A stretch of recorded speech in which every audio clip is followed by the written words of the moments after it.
Welcome to the Strategic Veteran, where we chart the course from service to civilian triumph. I'm Adam Peters, a veteran, entrepreneur, and your fellow navigator in the quest for a life of impact and fulfillment.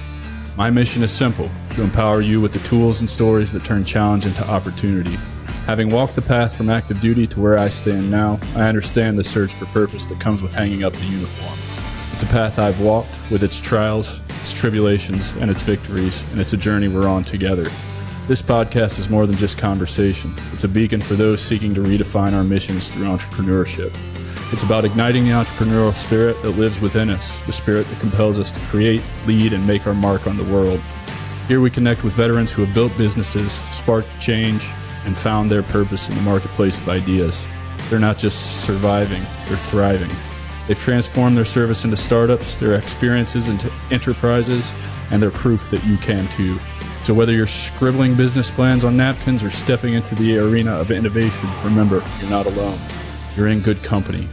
So let's explore these stories of transformation and take the first steps together on our path to purpose. Let's begin.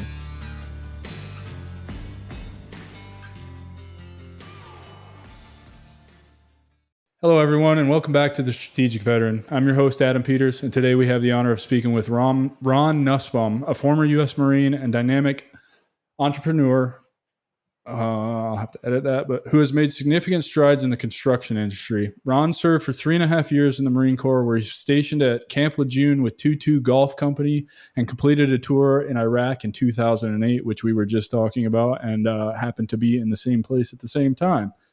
His military career was cut short by a knee injury during the workup for his deployment to Afghanistan, a pivotal moment that significantly impacted his path. Following his military service, Ron transitioned into civilian life and embarked on a new journey in residential construction. His experiences in the field led him to identify a critical gap in communication within the industry. This realization inspired him to found Buildercoms, a revolutionary software platform designed to streamline communication and improve collaboration for builders and contractors. Buildercoms has been described as the air traffic control for construction communication, ensuring seamless interaction, access to project-specific information, and documentation. Ron's entrepreneurial journey has been marked by significant achievements, including being accepted into the 10X Incubator and being recognized as a top 20 startup at the International Builders Show. He is also the founder of Golf Company Ventures, through which he aims to provide vital support to veterans.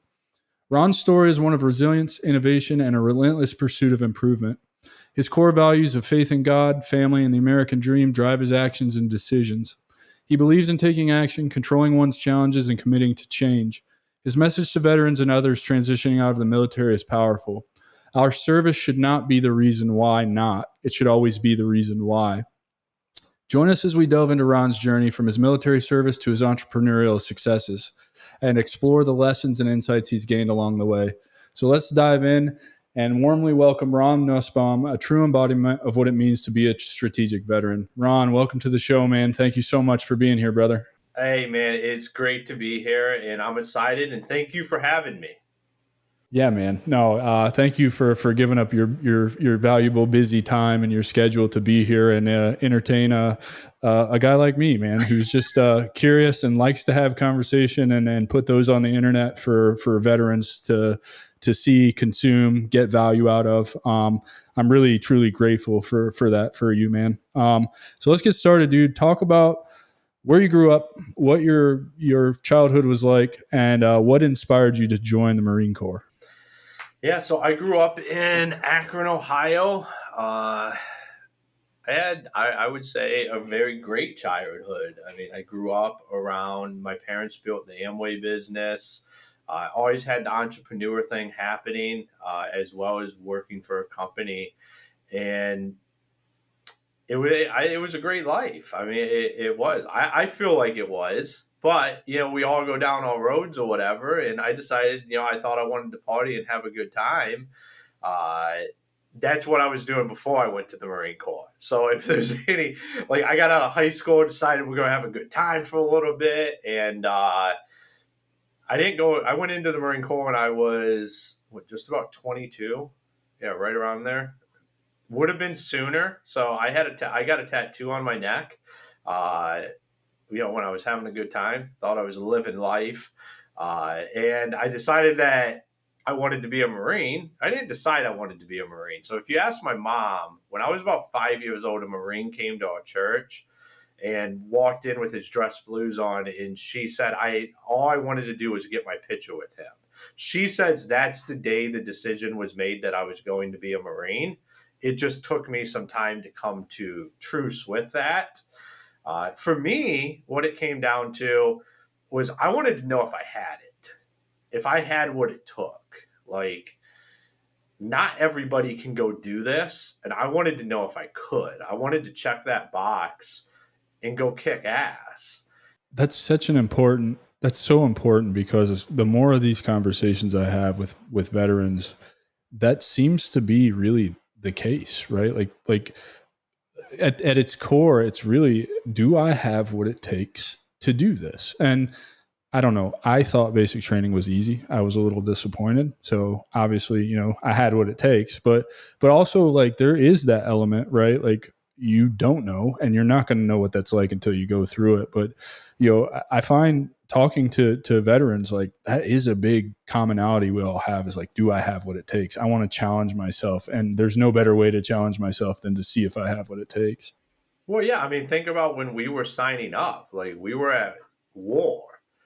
Signing up What year did you join? to be in the infantry, 2007. So, like, okay, so yeah, I was in for 4 years by the time you had joined, but you were spending those 4 years partying.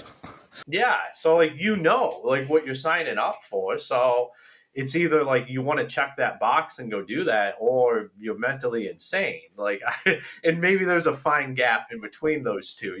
That's, the military likes that. Like, they like that. It's like a little bit of both, I think, right? Like, you're a little bit crazy, but you're a little bit like wanting to test yourself, for sure.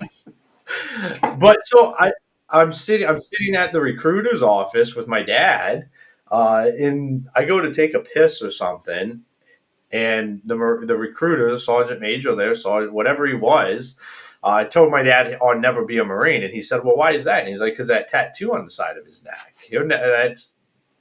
That's not. He can go anywhere else, but he's not going to be a Marine." And the dude wouldn't tell me that in the recruiting station. My dad told me this on our drive home. He's like, "Well, I guess you're going to have to decide if you want to do something else besides be a Marine, or whatever that looks like." And I said, "Well, why?" He said, "Because," he said, "with that tattoo, you'll never be a Marine." And then I spent the next 12 months getting that son of a bitch removed off of my neck, and I became a Marine. And I blew everybody's mind at the recruiting place. But I really, like, that's what I felt like this is what I was supposed to do. Like, it was more of a calling. Like, I'm supposed to go do this, and whatever it takes to get there is what I'm going to have to do. And that's what I did. And I walked into Paris Island and put my feet on the yellow footprints. And there's a lot of people that before that never thought that would be even an option, or that I would get to that point. Well, you showed them, didn't you?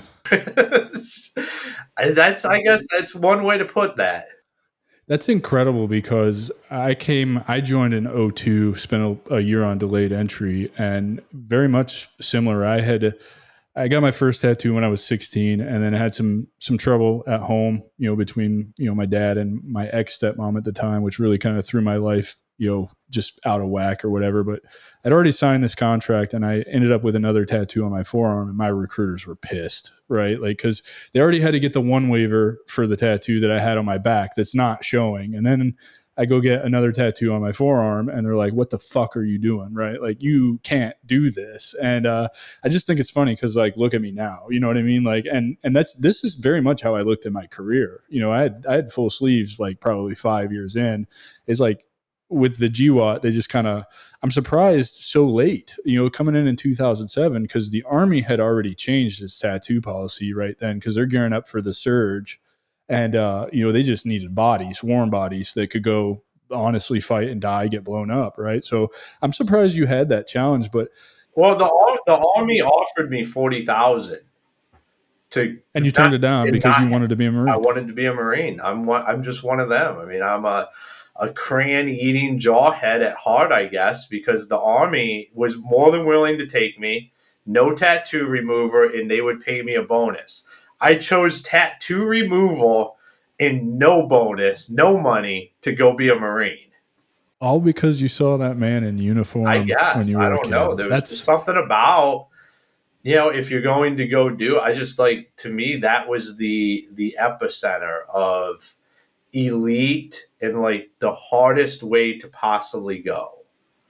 I can agree with that because at some point I looked at that same uniform that you're talking about and I was like, man, that thing it really does look good. You guys have the best dress uniform in this the military period. You're not going to convince me otherwise, but I see that is. I think that's the Marines' biggest recruiting tactic is the uniform, right? Like everybody knows that. So I'm not surprised that it got you when you were little and then you latched onto that and kept pursuing it. So, what was that like for you going through the tattoo removal, finally getting to Paris Island, proving everybody wrong? How did you feel about that? I felt like it was just a start, which is kind of an over-responding thing in my entire life. It's always just a start. You're always starting to push the envelope.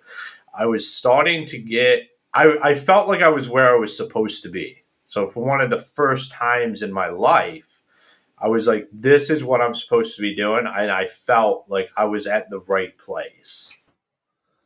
I mean, I hear that a lot also, right? Like, it's weird, man, because I didn't feel that way. I did think basic training was easy. And then, getting to my unit basically just a couple of weeks after they had come home from the invasion, my life as a private was hell and I hated it. I was miserable. And, hindsight's 2020, all the work I've done on myself, realizing I felt like I was being bullied all over again by people that I was supposed to trust, and then also there's some kind of element of like, hey, these guys have been to war. They're preparing me to go to war because I already had orders at that point, right? Like I show up to my duty station and I know I'm going on a deployment.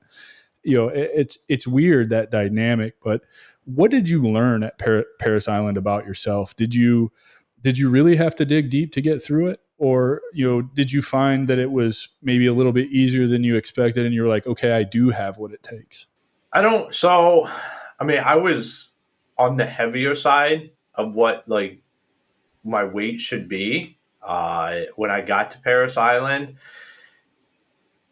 I learned, what was that? Too much partying. Oh, absolutely. You can't drink beer and do shots and eat fast food all the time and not go in overweight. Like, I went in, what did I go in at? I think I dropped like 60 some pounds at boot camp. Like, they started having to feed me at the end because the, the head drill instructor, was like, we can't have people are going to think we're starving you. Like, it was interesting. It was hard. I'll tell you what, when that shit hits the fan, if anybody that's ever been to Paris Island I don't know, probably, I feel like I was the last. I think this thing that you probably hear a lot is everybody feels like they're the last of what the Marine Corps is like originally was, because it continues to change. I think it continues to get soft. But when shit hit the fan, well, on day one, like I was standing there on that yellow line wondering, like, what the fuck did I just do with my life? Like this is crazy. This is insanity that is happening right here. No holds bar, and it's like you question, do you have it? And you know what? I had a great bunkmate at Paris Island. It ended up being my bunkmate at School of Infantry as well. And it's interesting because we started with a class of like 50 some people and graduated just over 30. And these dudes were killers. Like, I was like, is this shit for real? Like, they literally, like, I felt like you had to want it. Like, if you didn't want it, they were going to find out how to get you out of there. Like, you were not going to be in their Marine Corps. And I don't know how it is anymore, but I just don't. I think I agree. I agree with what you're saying. I don't actually hear it a lot. A lot of people either won't talk about it or it it's not something that comes up, but particularly in '07, right, as the surge comes, I know for a fact I had buddies on the trail as drill instructors when the surge was instituted, and basic training really did change, at least for the Army. So I imagine it was probably the same, military wide with the Marine Corps and even the Navy and the Air Force. They did. It just changed completely. I mean, we would get dudes who couldn't pass push-ups on a PT test at their first duty station for basic training. And it's like, you used to wash out of basic training if you couldn't pass the PT test, the last one anyway, right? And if you didn't pass it the whole time, you're creating extra work for yourself in remedial PT, because they're going to make sure that you pass that. And talking to my buddies out on the trail, they're like, no, dude, like it's your job to fix that deficiency. Like the Army says, we just have to get them through. And I'm like, that's fucking trash, dude. That is so not good. I think that's kind of in that time period, my experience was different. So being at Paris Island in 2007, you started having these guys as drill instructors that were coming, that had a tour or two tours. And they were looking at it as it's their duty. Like I remember our first sergeant for our group at Paris, he was a recon guy. And he would make every infantry guy stand up every time. We would have a whole, when they would get like the 4 different battalions and stuff together, and he'd be like, these are the guys right here. All you other guys are pussies. These are the guys that are going to go do this. This is why this shit's so hard. Because you started to have this crowd of guys that were becoming drill instructors that had been in combat recently and had lost people. And I think in the Marine Corps, there was this shift of like, it's their job. If you're going to go to the infantry, I remember they used to ask that shit all the time. And there was only a handful of us in my group. I think it was about 5 of us that were going to the infantry, and they just ragged on us. And like, they're like, you're going, like, it's not a question. And people's lives are going to depend on the fact if we can get you ready. And I think that was some of the stuff that made it insane. That makes somewhat sense to me. The Marine Corps is a smaller organization than the Army, and typically the Marine Corps tends to follow some of the policies of the Army, right? So I very much had drill sergeants who had been to Afghanistan when I went to basic training in '03. I think halfway through our OSA, we ended up with one that had just come back from Iraq or whatever, right? And so, yeah, I remember it being like that too. Like, these are the dudes. I know what you're about to go do, and I'm going to prepare you to the best of my ability. However, by the time 2007 rolls around in the Army, we're a much bigger organization. They need a lot more numbers. They're just pushing, really unqualified people who should have never been allowed in the Army through. And so that's awesome, man. So I think some of that was getting ready to happen in the Marine Corps in 2007, because that's what they would talk about. Is they'd be like, so you were hearing the whispers. Yeah, like the drill instructors would be like, we're not going to let this shit happen. Like, it's just not, like, it don't matter what they want, because we're not, like, you could tell, like, there was friction there, and these guys didn't care. Because, I mean, it's kind of the Marine Corps mentality. It's like, okay, you're going to say this or whatever. And it's like, we're going to do what actually has to happen, and you can look the other way. Like, that's just kind of how it is. I wish the Army would have taken a similar approach. But I think, like what you said, it's 2 different machines. One a lot bigger, one a lot smaller. You can start to control some of this stuff. That's why I told, like, they were getting nervous about the numbers. Like, we had dropped a lot of guys. And I remember they're like, we can't drop anybody else. Like, they're going to start investigations, all of this stuff.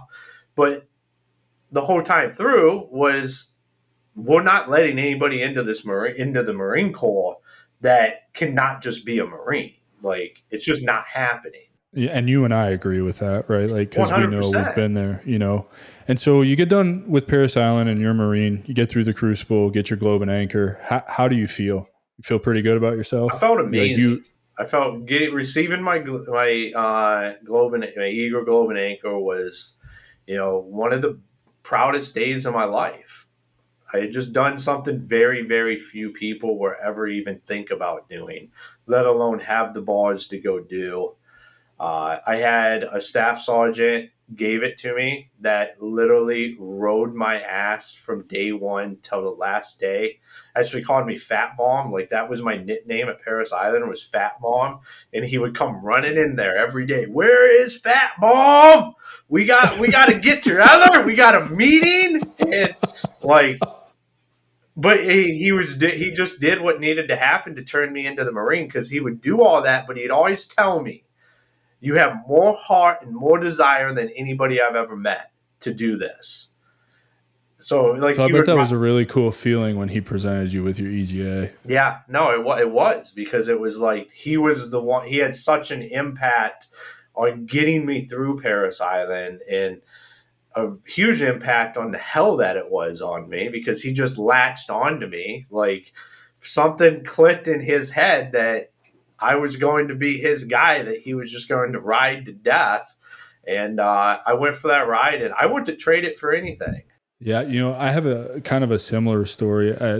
We had a drill sergeant who had, for the first half of like basic training for me, he was being a drill sergeant with another platoon. I think somebody had a baby or something. I don't know what, like we're not privy to that, but I knew he was coming back, right, to the platoon, and he had a reputation. And Drill Sergeant Dodge, I'll never forget him. But he, for whatever reason, comes back to the platoon, and I'm just one of those guys. I'm just going to put my head down and do what I have to do and try not to be noticed. And that didn't work, because I got the big old BCGs on. I'm the only one in my platoon with the BCGs on, and here comes Drill Sergeant Dodge. And it's funny because Drill Sergeant Dodge is like maybe 5'3", and I'm 6'3", right? So there's like a foot difference. And this dude's like in my face, latched onto me, picking on me, riding my ass, right?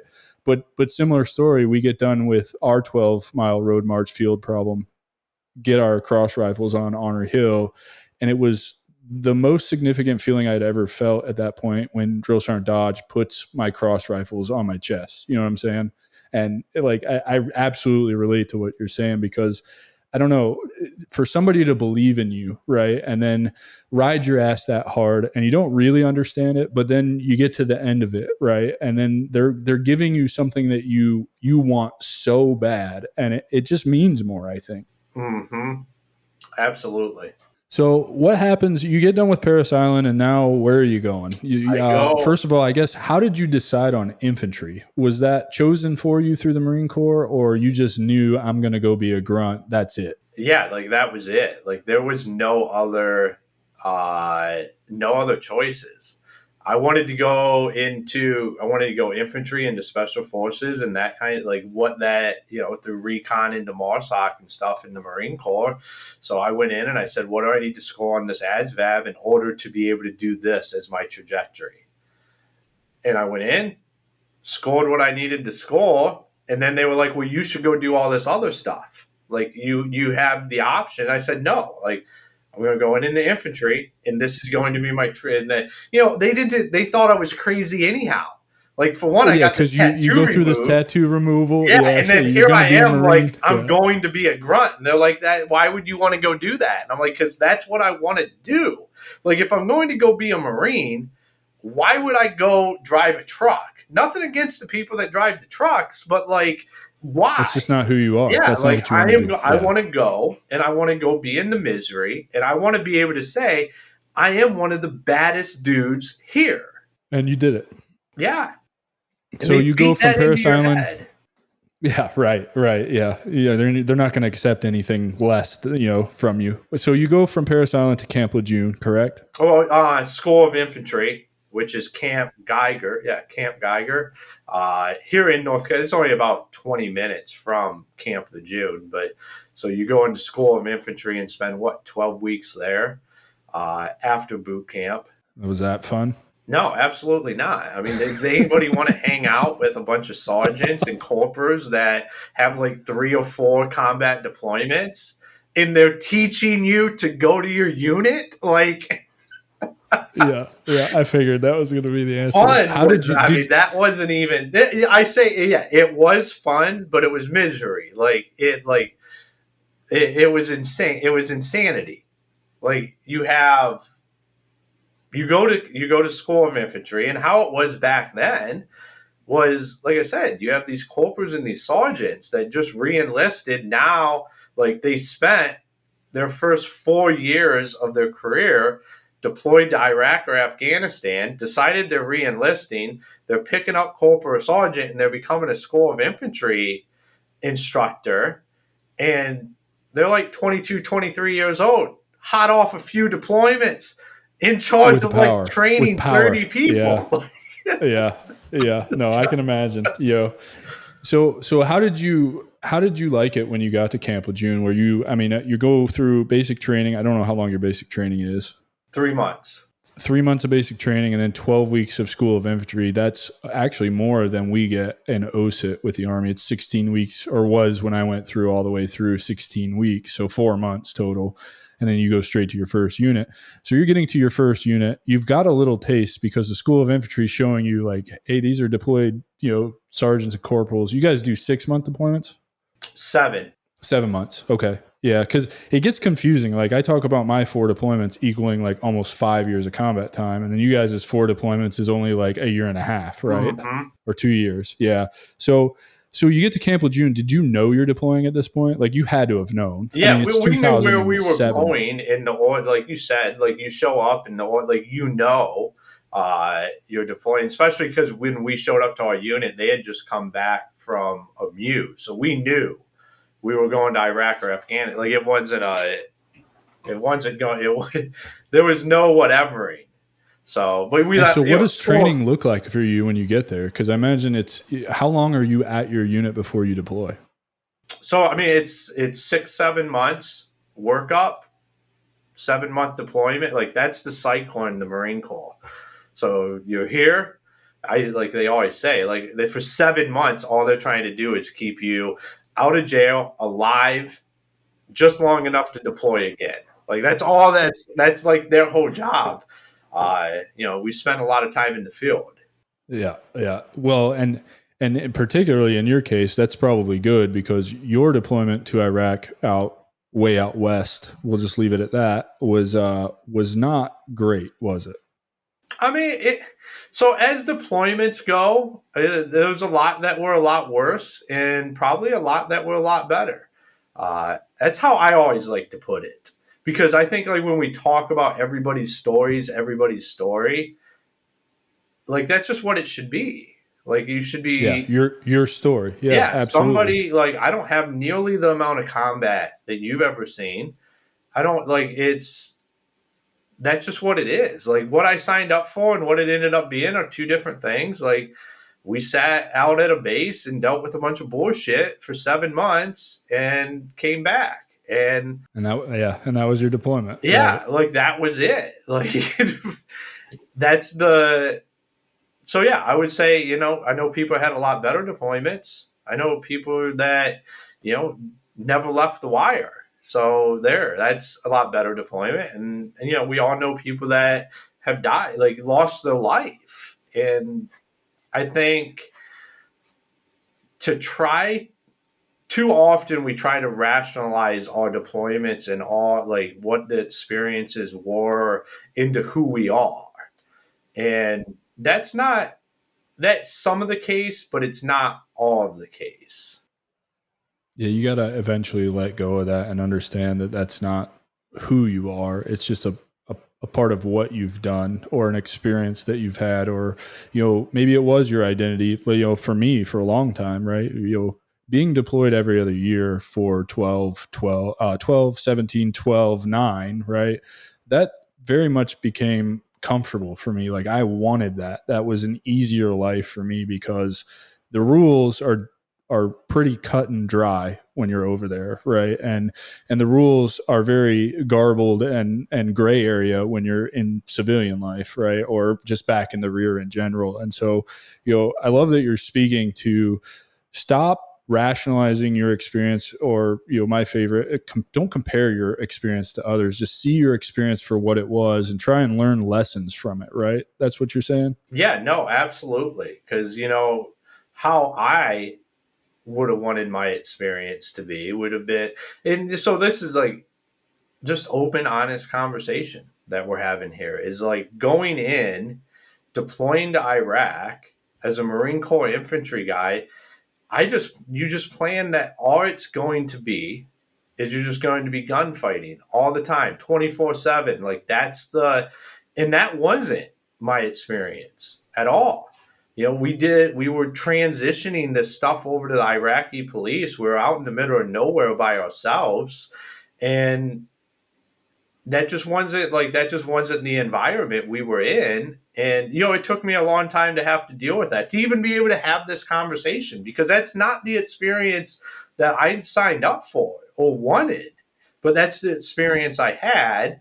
And I know some people look at me like I'm crazy, because they're like, "Well, that's fine. Like, that's the better. You had the better experience." But we all sign up for different things, and what ends up happening is what happens, and that is part of our story that we just have to understand. And that's why I say, like, just let your story be your story. Too much when we get veterans around, it becomes this big pissing competition on this and that, and it ruins the camaraderie that we really all have. I agree 100%, man. My experiences are mine and your experiences are yours, but there's no reason we can't come together, and we don't have to get into a dick measuring contest with whose deployments were worse or this, that, and the other, because, you know, at the end of the day, you and I signed up to do a job. We trained to do that job, and, you know, we go to do that job, right? Your mission dictated that you do something completely different than what you had been training to do or what you had expected to do. Several times throughout my deployments, it was really fucking boring. You know, dude, playing QRF for the entire country of Iraq after the sun goes down and never shooting a fucking round is really fucking boring, particularly when that's your third deployment and you have been doing your job largely for the other two, right? And then you go to another deployment where it's so bad and you're back in the shit that it overshadows the other three, right? So my experiences are my experiences. They're not to be compared to, they're not to be, you know, ogled at, or just they just are what they are. I went and did my job, what the mission dictated at the time, and it sounds like that's exactly what you did, and you made peace with that. And that's like the whole point, right? Is like, I did my job to the best of my ability within the parameters of the mission, and there's nothing else to say about that. It doesn't make you less of a Marine. It doesn't, you know, anything, right? And so you go through that deployment, living a pretty scarce life out there by yourself, a lonely life, and you come back and you're in workup to go to Afghanistan. And I assume you're probably chomping at the bit to go to Afghanistan, because Afghanistan's hot at this time, right? Yeah, we were. Like, we were fired up. Yeah, I was ready. And then you get hurt. Yeah, that was so. Let's hear the story. How did you get hurt? Yeah, so we were out running night ops in what is considered to be a swamp. MVGs out running through there, running a range in the middle of the night, and stepped in a hole, and that was it. It was a done deal. Myself and two other guys, same night, all blew their knees out, and that was it. In just one training revolution on our Afghanistan workup. You just destroyed your knee, and your career is now over. Yeah, well, I did. So, you know, being the dude that I am, is I straight leg humped it back 13 miles the next day. My leg completely swelled up. They had to cut my camis off of it to see exactly what was going on with it, because I wasn't going to ride back when everybody else was. Like, I was like, if I just won't bend my knee. Like, that's just what it was. So, like, that was always a strength of mine. I'm a strong guy. When it came, like, I am the world's worst runner, but you can put 200 pounds on my back and I will hard anywhere you want it hard. Like, so if we're making a foot movement, I just made the foot movement, hobbling my way there the whole way. And when I got there, the doctor, he was like, "You're crazy. Like, this is insanity. Like, you lost your mind. Why did you walk back?" I was like, "Because I wasn't going to ride in that thing. Like, I'm not taking, like," I was like, "I am going to go do this. And if they got to pick me up off the road, they got to pick me up off the road." And yeah, train like you fight, right? Yeah. Like, I'm not gonna have a truck to ride on in combat. Like, I need to walk this off, right? Yeah. So, and it ended up, I messed my IT band and all this stuff, whatever it was. And I kept trying, I kept pushing. it started to become down at my sergeant. Like he just sat me down and was like, "This isn't in the cards. Like this is a safety issue." My knees started giving out, so like we'd be run like I would just fall down. Like it started to become something where it was a safety hazard for everybody else. And I remember my first sergeant was at the doctor's office chewing this doctor out. He's like, "We're deploying in 3 months. That dude's coming with us. I don't care what you say. You figure out how he's deploying." It was a whole deal. And like I kept trying to whatever. And finally, they just sat me down and was like, "Here's the deal. It's not in the cards."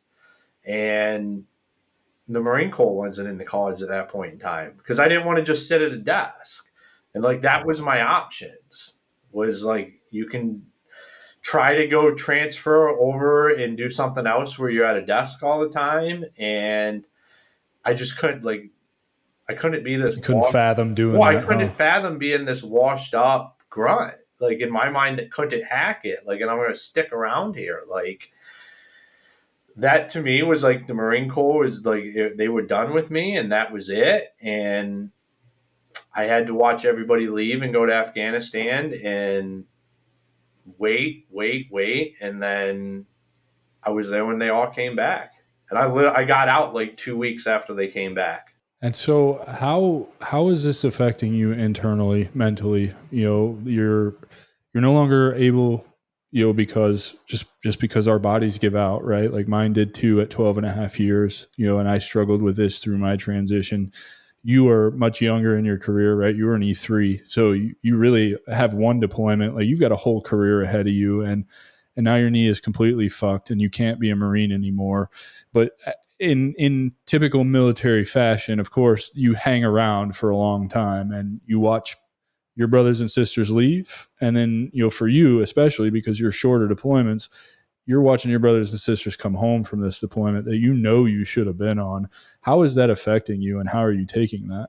That was hell. Like that was, I think this is the stuff that's not talked about as much because it's not, it's not sexy. It's not the combat stories, but this is the real shit that affects us, man. Like this is where survivor's guilt comes from. Yeah. And all that other shit. And that's why I'm asking you these questions, man, because I think it's important to have these conversations and for people who have lived that, particularly like you, somebody so passionate about being an infantry guy, right? Somebody who had a plan laid out for themselves. Okay, I need to score this on the ASVAB. Well, first I need to remove this tattoo from my neck so I can get in the Marine Corps.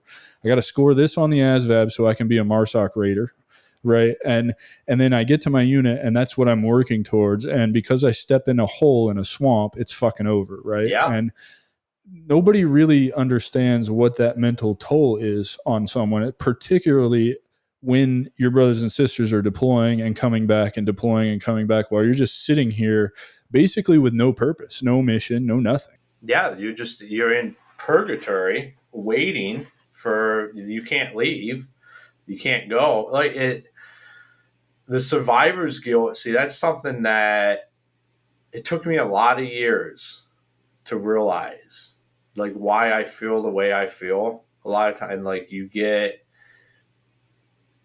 because people don't come back, and that's the hardest part.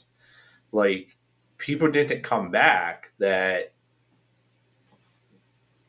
and you're like, would it have been different? Like this is the kind of stuff you process in your mind. It's like, would it have been different? I remember we would be getting the news like such and such or whoever. Like Afghanistan was hot, so you'd be hearing this stuff. And then, like, I'm at my house and I'm like, this is bullshit. Like everything about it. And then you start to worry, and the survivors you get. So like I'm very like, when I'm not around, you worry about everything. Because that's what you start to get used to, is you start to think is when I'm not around, this shit happens.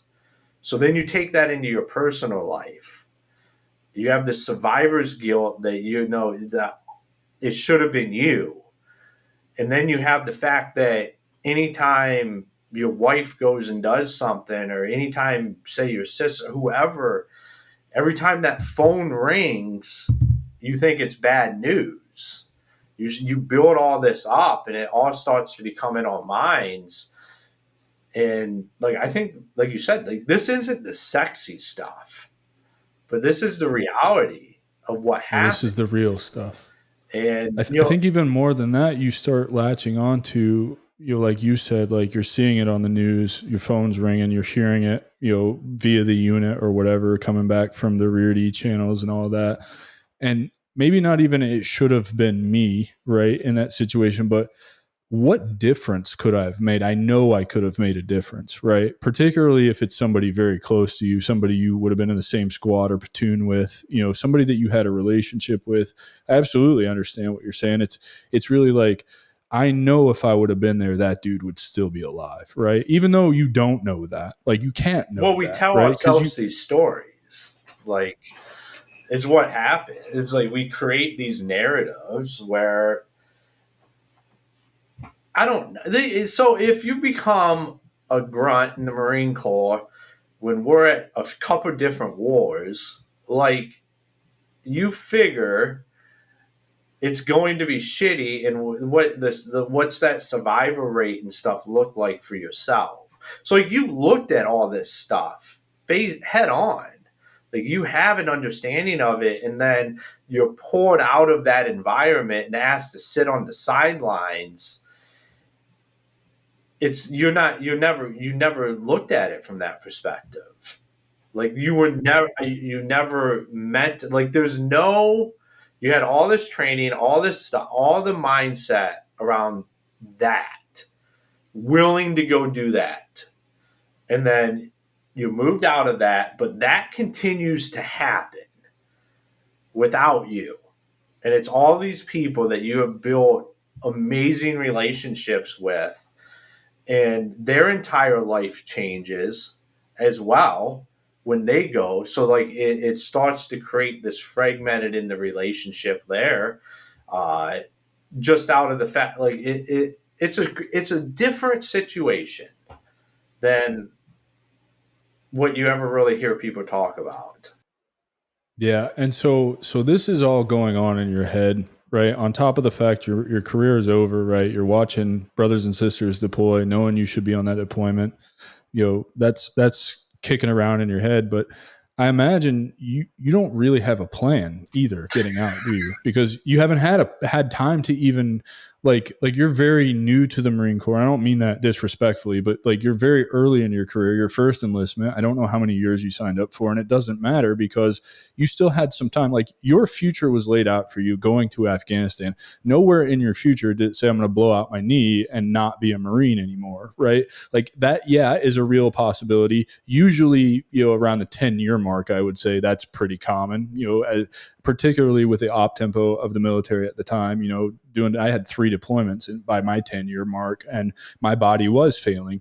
But you're not thinking about that, and so now your whole world's been flipped upside down on, and then pile on this survivor's guilt and this what if, and this FOMO even, right? Like, I hate using that word, but it really is, because that you could be over there making some kind of difference. It doesn't matter whether you would have saved that life or not, but just your presence alone and your training could make the difference. So what are you thinking? It's time to get out. You don't have a choice. They just came home. You're dealing with all of this. Like where are you? Like, are you starting to exhibit the self-destructive behaviors? Are you back to drinking and partying? Like, what's going on in your life? Well, I mean, I think the drinking and party, like, that's just kind of, that's part That's of, infantry life. yeah, that's just infantry infantry life. That's a whole nother rabbit hole to go down. But so I got married. My bunkmate at Paris Island School of Infantry actually introduced me to my wife. Uh, he said they grew up together, and he said, I have the perfect girl for you. And who would have ever thought? We ended up getting married not long after I got back from Iraq. But I had told her, like, this was going to be all life. Like, if you want it, if you're all in on this, like, I'm going to be in the Marine Corps. You're going to have to be okay with the deployments, and like, I'm not going to go do whatever. I'm going to continue to move through the infantry into wherever I can go because that's what I want to do. She's 100% on board. And so I got her as well. Like, here we are. So she was originally from Michigan. So we ended up moving to Michigan. She wanted to go back by where her family was at. And I had no plans on going back to Ohio. Like, if anything, I figured I'd go farther south. Like, so like, let's be honest. So Ohio and Michigan are close enough together; they might as well be the same. yeah. I mean, so but I It's ended coming up from an farther, Indiana boy. So but I ended up farther north. It's like I didn't even plan on going back to Ohio. Here I end up in Michigan, like because like what you said, I didn't have any plan. Like here I am. It's done. And so I want to kind of pause and interrupt you for a minute because I think this is very important. So when you met your wife, you meet her through your bunkmate at basic training, and they have a relationship, right? So she already understands a little bit or is familiar with some military life, or Her just dad was a retired sergeant major from the Army. Okay, so she's definitely well familiar with the military life, and I think it's important to put out there. I did not do this, and it cost me 2 marriages while I was in the Army, and that's pretty common, right? Like most people have a couple of marriages, at least in the infantry world. and I think it's important to talk about, like, so you were upfront with your wife from the get-go. You told her, like, hey, like, you're cool, I'm cool, I like you, you like me, but like, this is my life. This is what path I'm on, and I am not willing to change that. And she still was by your side. And so I imagine she is probably at this point in your life, as you're going through this adversity with getting out and your career being derailed overnight, basically, do you find that you can lean on her for the support that you need, and she kind of maybe helps keep you from falling further down that transition hole? I mean, yes and no. I mean, we're guys. We're infantrymen. Like, show no weakness. We're the baddest dudes in every room we step in. You think like you're going to lean like there's a lot of growth that's happened. We've now been married. We're coming up on 16 years of marriage, and I would go about it completely different than what I go about it now. Congratulations, by the way, brother. That's Thank you. impressive. It's not easy, but like I've learned, like now I would lean on her a little more than I did back then. And I'm so glad that you point that out, because that is very much the Army I was raised in. Show no weakness. You are the baddest dude in the room. You're not allowed to feel anything. And if you do feel something, it needs to be off in a corner by yourself for 2 seconds, and then you need to snap back into it. And that's part of what this show is about, is crushing those false narratives, because that is so unhealthy for us as human beings, particularly as, combat veterans. To me, it's one of the most detrimental things you can do to yourself, is to view asking for support or help or admitting that you're having a hard time or struggling to someone else as weakness. Because knowing what I know now and the work I've done on myself, I think you might agree with this, it's actually the strongest thing you can do. Mm-hmm. Yeah, no, it is, because we already carry a lot around. And all you're doing is just adding more to it. That's why I think we have a lot of the problems that we have in the veteran community, because we just carry that shit around.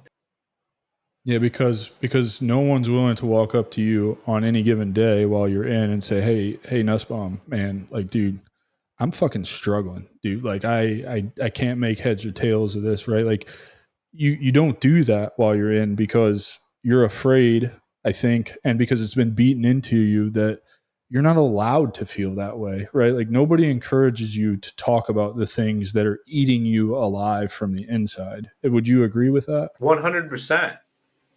I mean, my nickname in the Marine Corps was Juice. I was not like it. It's just you're expected to be on all the time, I think, is really not what just it is, on. right? Like, you're expected to be, when we talk, like, you're just the baddest dude everywhere you go. Like, you're expected to be that. Even I'm sure it's the same way in the Army as it is in the Marine Corps when you're in the infantry. You're expected to be that when you're around other people that are in that same branch, if they're not, if especially if they don't fall into that category. So if you're an infantry guy and you're around other Marines that aren't You set infantry, the you're standard. Yeah. expected to be the fucking standard of what this is, and to hold rank and fire and just be the elite of the elite. And like that, It's interesting, Ron, because on this show we say this like almost every other episode. It seems like, particularly when I talk to other infantry guys, but in the Army, and I'm sure in the Marine Corps, it's very similar. The infantry is like its own army inside of the Army. It's a very, very different place. And I would love to get a guest on here that is a soft skill MOS guest that did work with infantry soldiers, particularly from the Army, so that they can kind of speak to that, because it's just it's not a malicious thing. It's just the way it is, right? Like, is it the same in the Marine Corps? oh, absolutely. I mean, but it's the same reason why an Army infantry guy and a Marine Corps infantry guy can meet anywhere in the word at any point in time and be on the same page.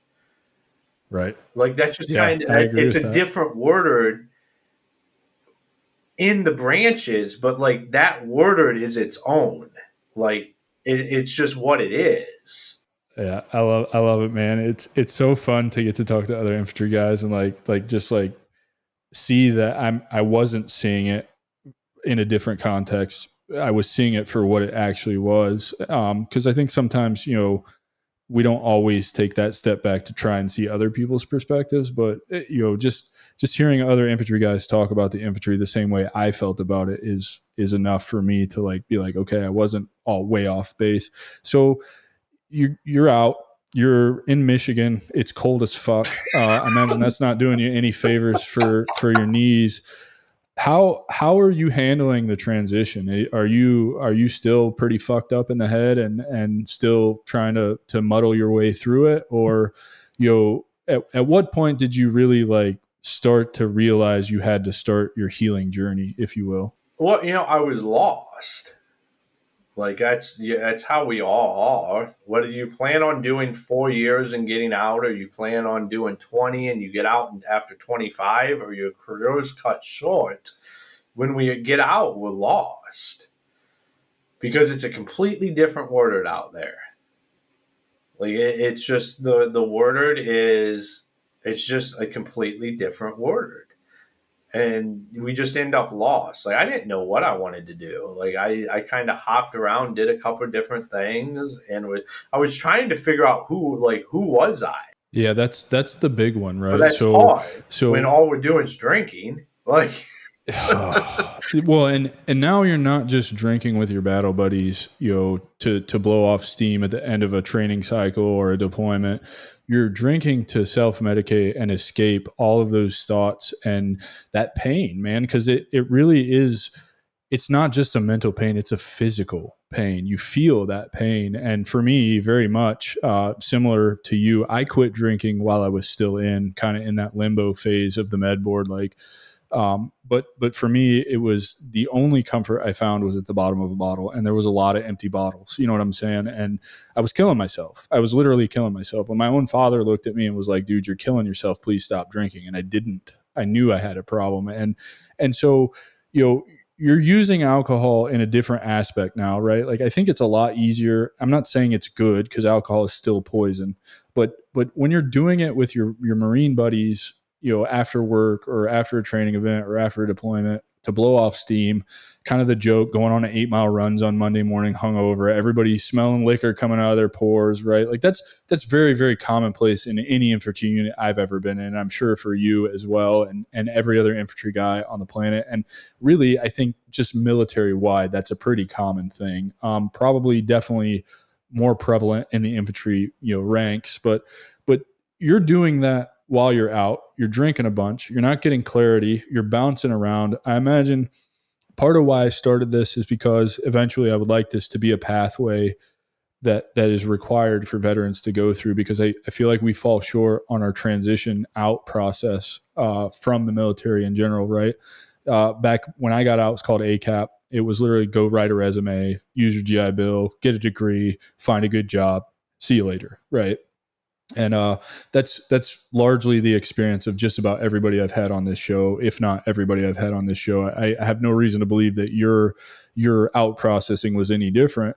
And so we're very lost. And so now you're in a strange place with only the woman that you love, right? You have no family up there. You have no friends up there. You just lost. I did have my bunkmate from from School of Infantry. He lived 45 minutes from us. Okay. So you do have at least one person, but you're also not in a place where you're still looking at reaching out for help or to talk about how you're feeling as weakness, right? So you're probably not reaching out to your buddy. Well, and those relationships are different. I think that's something different. we don't talk about. Is like, well, let's talk about that then, because you're right, they are very different, and I'm interested to hear your perspective on this because I have my own as well. Well, I think it's a lot of relationships when you're in are like you get stuck in this, not stuck. So you're put in a group of people and they become the best friends you've ever had in your entire life because you've been to hell and back with them. And it's really hard to continue those relationships after the military, even when you're close. Like my expectations for my relationship with the guy that introduced me to my wife were completely different than what happened because you're no longer in an environment where people just have to be each other. Like when people get out and they can make different decisions and they do different things, it's a completely different dynamic. And I think that's why we see a lot of struggles with relationships, even with people that were really close. I watched a couple of people that can do this really, really well. But for the most part, we're very dysfunctional as a group of individuals when we get out for how close we were, how much of family we were. That just starts to kind of fall away because everybody has their own life they start to live. I 100% agree with that. And the best example I can give is, after all the work I've done on myself, started and continuing on my healing journey and really recognizing all of the faults and the limiting beliefs and, the false narratives I was telling myself. I find it really hard, and I'm an active participant in as many veteran charity organization retreats that I can go to. I've been to 3 total thus far, constantly trying to go on more because I do think it's important to get the tools and to see what these wonderful organizations are out there doing to help our veteran community and, take notes and see how I can do my show better and help veterans also. But I find it really hard to be in that environment, right? Like I can still talk infantry with the best of them, but anymore, it's really uncomfortable for me because it's such a part of my past that I know was not really serving me in any way, shape, or form other than to make it through combat. And so, I enjoy doing these one-on-ones, but if you put me in a group of 25 infantry guys right now from any, Marine Corps, Army, it doesn't matter, I'm going to have a little uncomfortable feeling. Not that I can't keep up or hang with the jokes and the talking and how we are. It's just because it's not who I am anymore, right? It's a part of my past. Well, that's where when I talk about your stories, your reason why, not your reason why not. But that's what we run into when we get when we get in these groups. It's not about what for amazing things we could do to other. A lot of times it's about what has been done, what has happened, what is either the systems against me or there's all kinds of narratives that we paint, and it is uncomfortable. I've been involved in multiple veteran things. It's so uncomfortable that I have come back and told my wife, like, I do not understand why I am not comfortable or why I do not feel like I fit in with people that I should fit in with. Like, I think there's something to that. And I think really what it comes down to is the military, particularly the infantry, especially the infantry, is a very fixed mindset place. And in order for us to heal and grow as people, once we get out and move past all of that, we have to adopt a growth mindset. and the two don't work well together, right? You can't put a group of people who have a growth mindset in a room with a group of people who have a fixed mindset. And those people with that growth mindset are going to feel so out of place and so uncomfortable because they now have the ability to see the world from multiple different perspectives, not just that fixed perspective that we were taught and indoctrinated into from the military. Does that sound accurate to you? No, I agree with that. Like that's kind of where some of the divisions happen within the veteran community and some of the stuff that's broken. Yeah, and to prove my point, like I'm building my stuff, my audience on LinkedIn. It's for me, it just seemed like a more palatable social media platform. However, I've realized, most of the audience that I want to get this in front of lives on Facebook. That's how you and I connected, and you agreed to do this show. Super grateful for that, by the way. Thank you for being a stand-up guy about it, because I was very apprehensive to put myself on Facebook with what I'm doing, because I just see these groups, these veteran groups on Facebook, and they wallow in self-pity, and it's the system, and they take no ownership for any of it, right? Like they continue to tell themselves a story, and that story becomes their reality.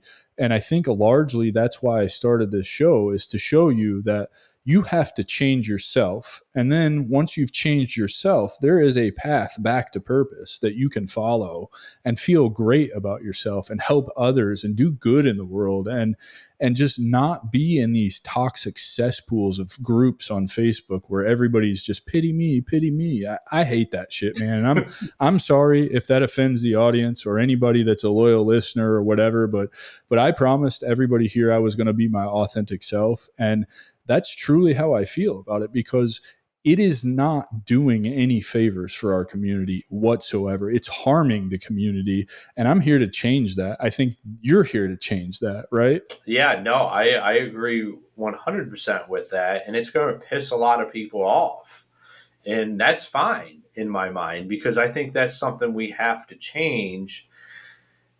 Like we're who we are. Like what we've done is amazing. It should be the catalyst to the rest of your life. It shouldn't be the downfall. The end of your life. Yeah, it the end shouldn't of be your life. the end. If we started looking at this as there's a reason why, and like that's the hard thing to overcome, because I could have easily just continued down the road of, oh, poor me and my knee over here and my life's ruined. I couldn't wallow in that, because what they used to say all the time, no matter what you do after you're a Marine, the newspaper will always say United States Marine and then whatever that was. And what did I want that story to be? Eventually I realized I didn't want that story to be this lost dude that was just out here cruising through life. Like there had to be more to it. The Marine Corps meant a lot to me, but the Marine Corps wasn't necessarily who I am. I can take the good things, the good principles, the stuff that is great about the Marine Corps and myself, and I can let that be a catalyst for the rest of my life. And that's what I believe everybody should do. And it's a hard bridge. It's a hard bridge to get over for a lot of us. Yeah, but let me tell you, man, when you cross that bridge, the reward that's waiting for you on the other side is one of the most amazing things I've ever experienced in my life. And I would think that you probably agree with that for sure. There's nothing like it. It starts to lead to so much clarity, and you start to realize things that you're capable of a lot more than most people that are walking this earth. And that's just, I think that's true. I think that's true of every human, right? If we would get out of our own ways, look inside, do some deep work while looking in the mirror, you'll realize really quick that you can't fathom the amount of shit you're capable of accomplishing in your life. And I couldn't have said it better. So talk to us about, you're in Michigan, you're trying a bunch of different things. How do you end up in construction, and how does it turn into basically your empire, man, because this is the fascinating part to me. Like, and I know you're a humble guy, and I know we talked offline, and I told you I couldn't wait to have this conversation with you, because to me, you are a very accomplished businessman. What you've been able to accomplish is phenomenal. And I do want to spend quite a bit of time on this, because obviously, I believe the path back to purpose is entrepreneurship.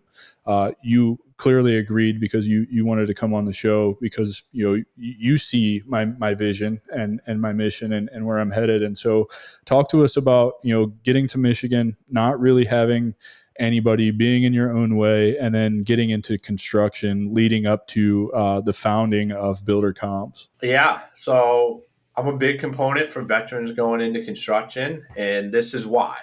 Is I was looking for what I was going to do. There was this ad on Craigslist for a foreman in training role, and I went and apply because I had never had any construction experience.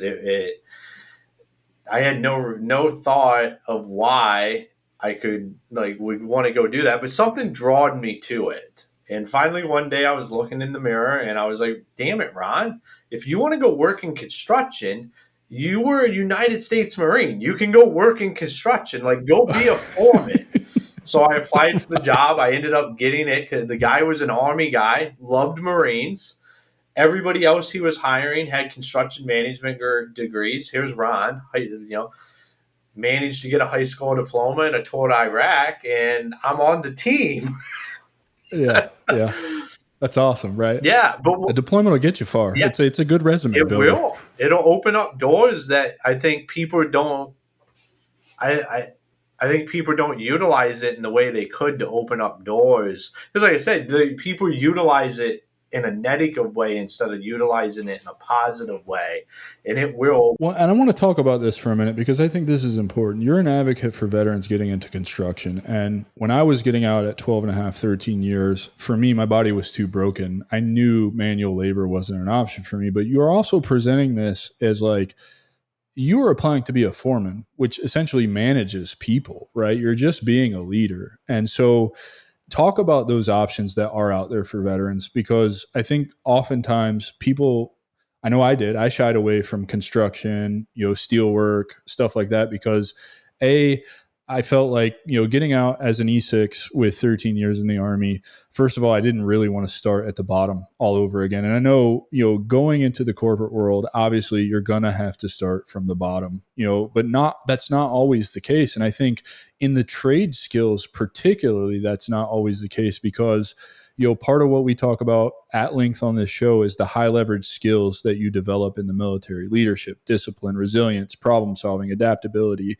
We can go on and on and on. And frankly, we do. And I'm sure people are sick of hearing this, but it's a testament to how all of those are highly sought after, particularly in the trades, right? Mm-hmm. So can you talk to us a bit about that? Yeah, absolutely. So I went the road of doing some hard work, but that's not all of what construction is. So, I've done everything from running jackhammer to running the company, everything in between. But besides my experience, what I have found is there is not a skill set out there that doesn't apply to construction and construction businesses. Like, even if you want to do accounting, you can do accounting for a construction company. And here's the thing, is that construction companies have a completely different culture, a completely different world than corporate America. I felt when I got into construction, like I was back home. Like, yeah, here we go. There's structure, there's discipline to this. This is just how you do it. Like, there's no gray areas for there's some, but there's protocols, like all of this stuff. I was like, this is perfect. And you can show up and kick ass and swear. And it's not necessarily frowned upon. And you're probably going to go drinking with your buddies. Yeah, you're probably going to go hang out with your buddies, drink, and do all of that kind of stuff as well. And it's like, that's just that word. And that's why I think a lot of guys and girls that get out, you can look at careers in construction, the skilled trades, and you don't have to go be a field worker. There's all kinds of aspects of these of construction businesses that happen that the only thing everybody thinks of is the muddy guy down at the bottom. But that's not like, that's where people can start. Like, that's where I started, and that's not where I ended my career in construction, because we can eat people alive. I don't think that's what people don't understand, is you can take your skill set you learn in the military and eat civilians alive at jobs. Particularly in 2024. Yes, and in construction. Like, you can literally just go in and dominate, show up and do what you're supposed to do, and you would just move up that career trajectory. If you want it, you can go get it. I wanted it. I wanted it more than anything, because I was like, all these punk ass college construction man, I'm going to run fucking circles around them. And that's what I did. I was like, I understood I needed to learn everything I could about construction in my mind, because I knew I had all the skills I could take everybody to school. I just didn't understand construction. And once I understood construction, I was able to dominate and become a foreman, a field supervisor, production manager, operations manager, run the company, do sales, salesman, you name it. I had the capacity to do it within the construction industry, because I learned construction, and I had this other skill set no one else had. And that was, I knew how to get shit done. Right. So you started as a foreman, correct? Foreman and training. That's the job you applied for. Foreman and training. And so explain to the audience I'm not familiar with what it is. So, if I'm not, probably the audience isn't just either, so. A general laborer.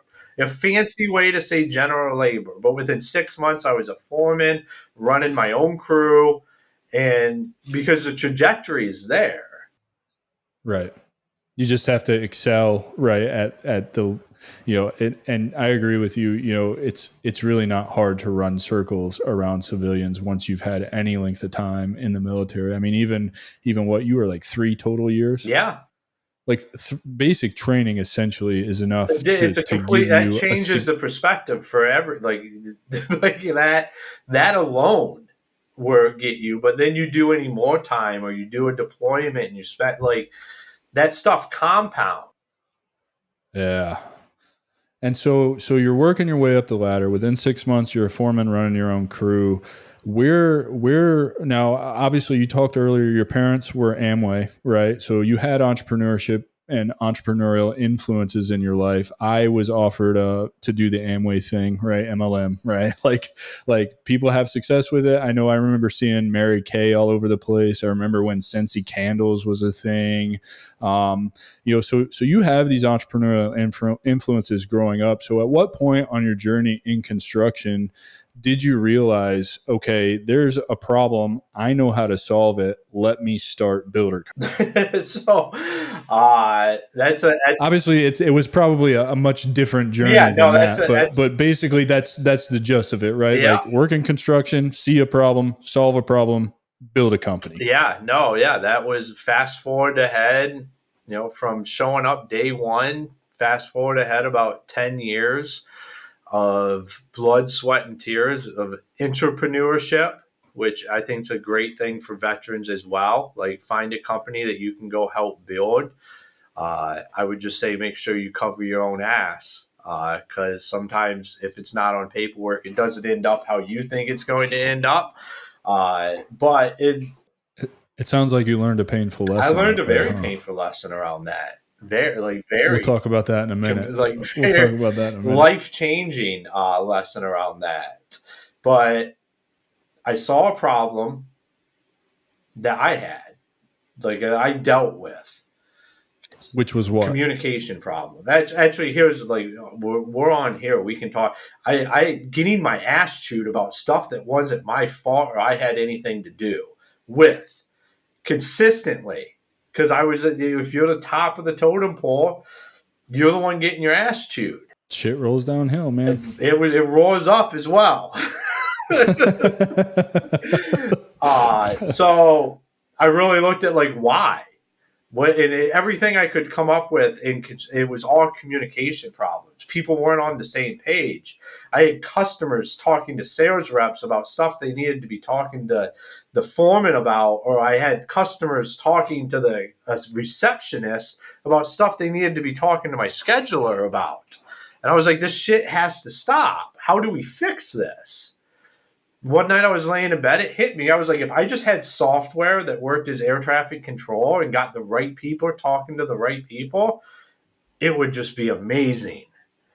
And I decided to bring that software to market, and that software is now Buildercoms, and that's what I do.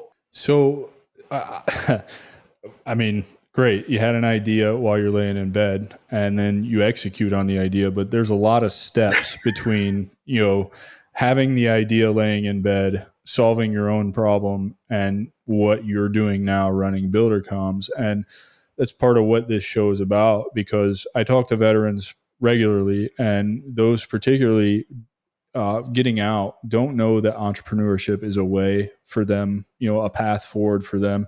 So I've been credited by several people in the DMs on LinkedIn, with opening a door and letting some of that light crack through. Right.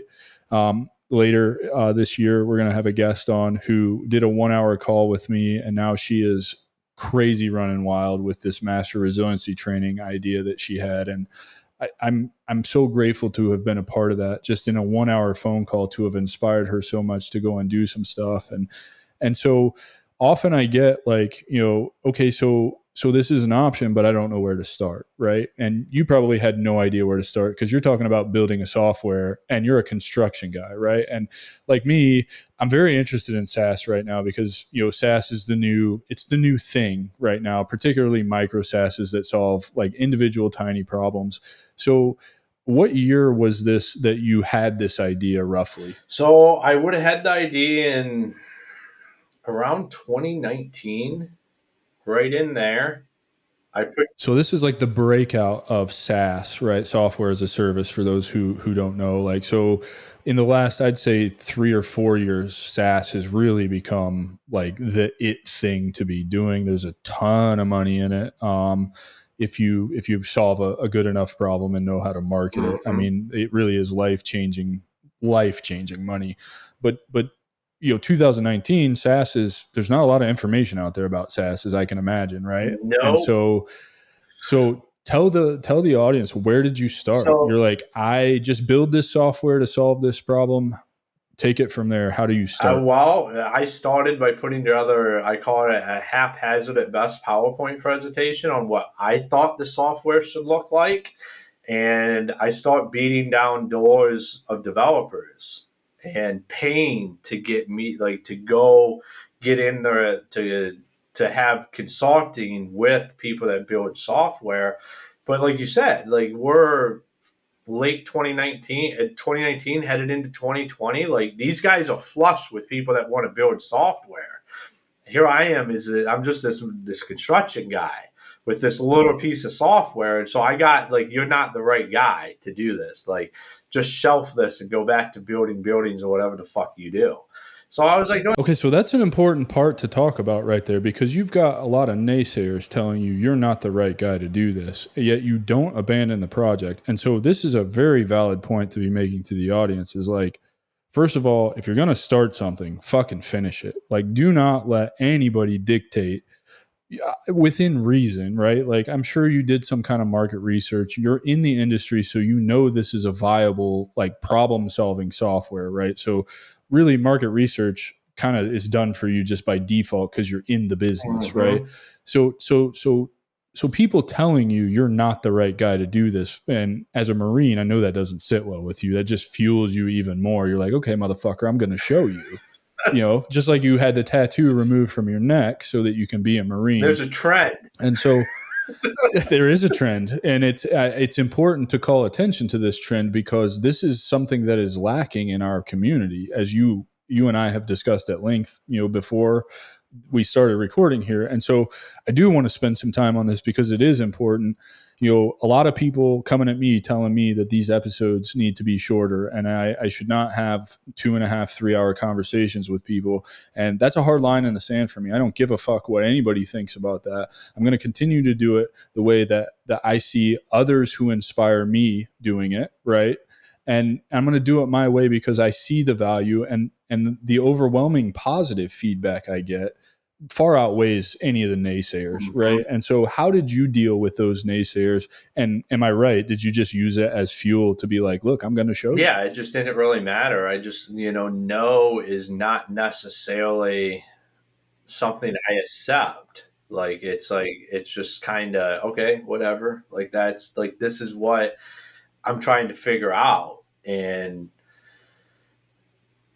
yeah, you got to keep rocking and roll. I think that's something like that veterans have that other people don't inherently have. Like, you just figure it out and you get through it. Like, people can say whatever they want. Like, you don't know. Like, who are you to tell me I'm not the right person? Like, doesn't matter. That doesn't compute. Yeah, That doesn't compute. It's just like, it's like, hey, we're going on this mission to find this cache. You go out, you walk all night, you're fucking smoked. There's nothing there. It's a dry hole, right? Well, guess what? You're going to be doing this again in about 6 hours. So you might as well suck it up and go kick down the next door, right? And so that's really your welcome approach. to my entire time in Iraq. Yeah.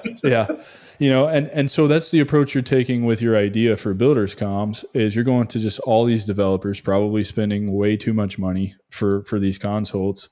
Talk to us about when you did find somebody who saw your vision and was willing to, I don't know, partner with you or help you build this thing. Yeah. So I ended up, the 10X incubator launched, and just a little background, like 10X is Grant Cardone down in Miami, the real estate guy, for anybody that doesn't know who he is, but he's the 10X guy.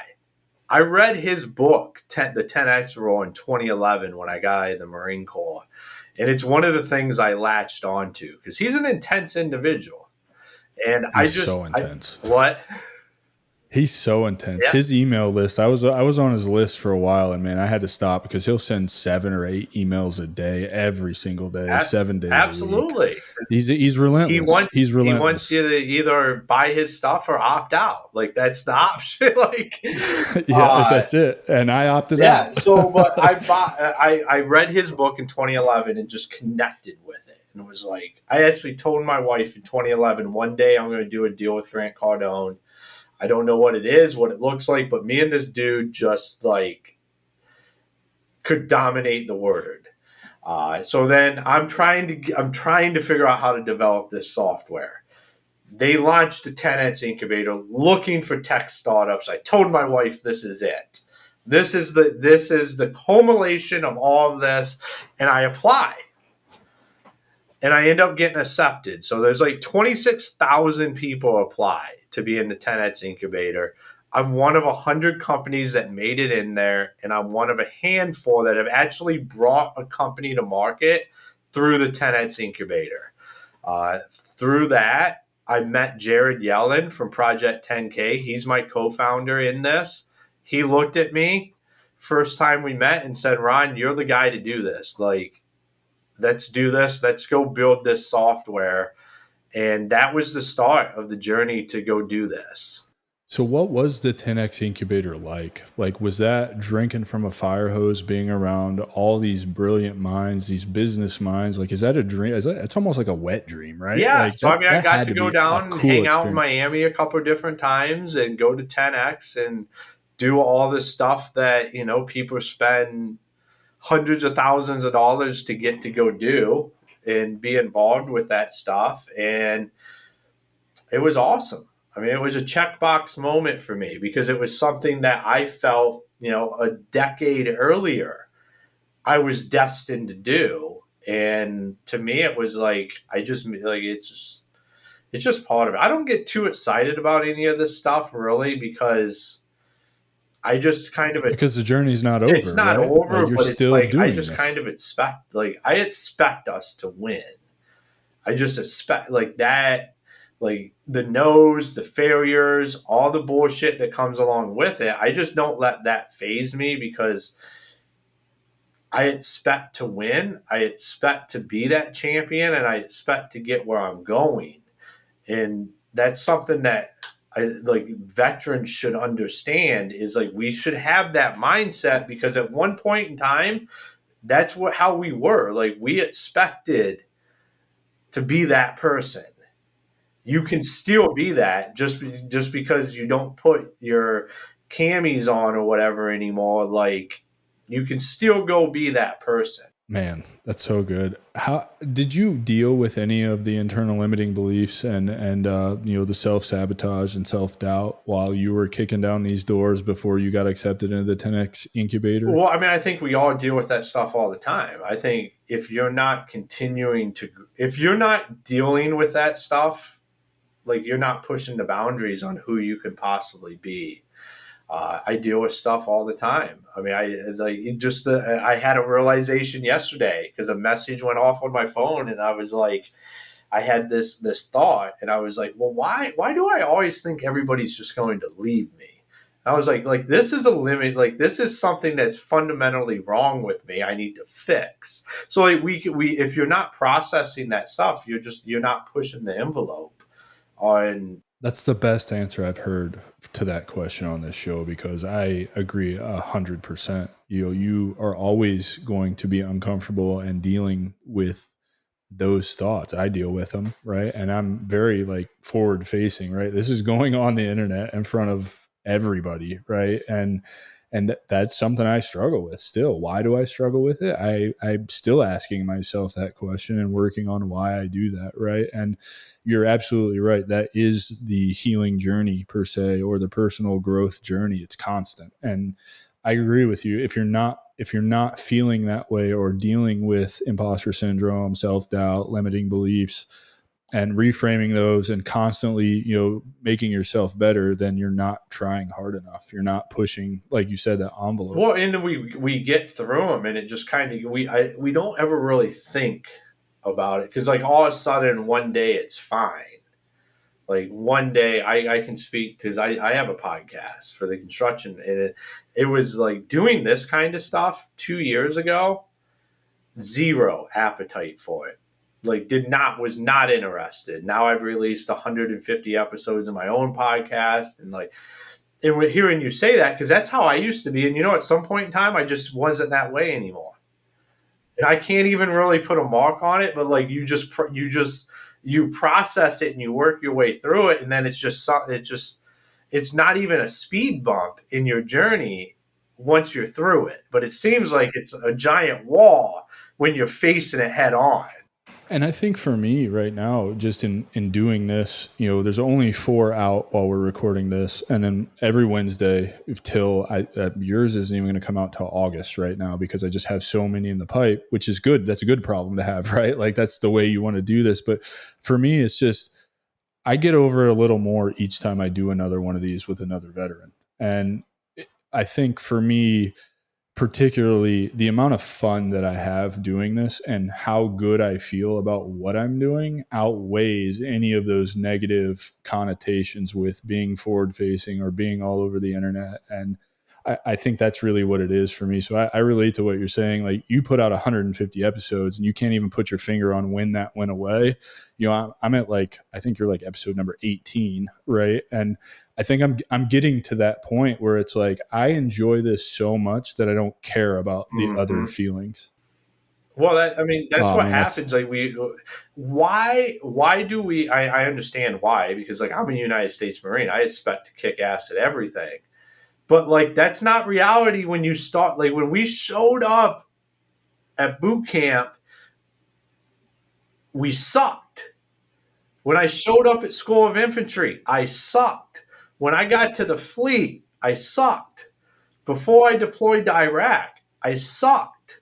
Like, we have to give ourselves the grace of whatever that is there to understand we're going to suck for a little bit at whatever we want to do. You're going to have to fail. I mean, it's coming. You're going to have those failures, and through those failures, you can only learn the lessons that unlock the next steps of your journey. Yeah, which is what entrepreneurship is it's a lot of failing with a few wins and hopefully a huge success at the end of the day. Like, it's a grind. It's why there's a lot of correspondence to the military, because it's not easy. Not everybody can do it, and you have to be willing to suffer some. Yeah. So talk to us about Buildercoms. What it's you touted it as the air traffic control of construction. So give us just a little breakdown of what your software actually does. I know you mentioned it connects the right people with the right people. You know, it's a communication tool, but let's dive a little bit deeper into that. Like, give us the inner workings of how your software solved a problem in the construction industry so that we can understand like what it does and how it solved that problem. Yeah, absolutely. So 30% of construction projects end in a dispute. It's a staggering number, but those are the facts. That's a recent poll as of like 3 weeks ago. That number I had came no out. idea. Now, what ends up happening in those disputes is nobody has any information on anything that happened. None. So what Buildercoms does is we get all the communication, all the documents, all the pictures, the videos, everything in one place. We start to be this data center of everything that's happening on that project. I think one of the best ways to put it is if Slack and Dropbox hooked up on a weekend and they popped out a baby, that would be Buildercoms for the construction industry. So that's what we do is we start to get the right people talking to the right people. It's a super simple thing. Like, this is the most simplest software that has literally ever been built. That's what our customers tell us all the time is thank you for just building something that's simple and easy to use, because that's all I wanted it to be. Like, I just wanted to fix this problem and go after it and build the solution for that. So we just simply get the right people talking to the right people and then create a database of all that information. So it's no longer strung through emails or text messages or WhatsApp or, my favorite, all the papers sitting on people's desks or the pictures on the phones. We get it all in one place, and then we organize it per project. So you can go into a project, see all the communications that are happening, see the documents, the proposals, the change orders, go in and see all the pictures and updates. And we build out an app that customers can download that gives them access to their project as well.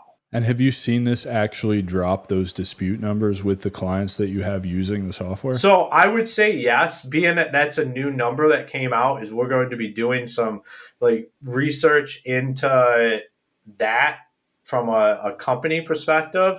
I have personally seen it happen with guys that I've worked with, where our very first customer, he's like, I'm a great communicator, but I'll tell you what, I work with high-end clients and they don't like to respond to my text messages or emails because they think I'm either work or a buddy that wants to go hang out.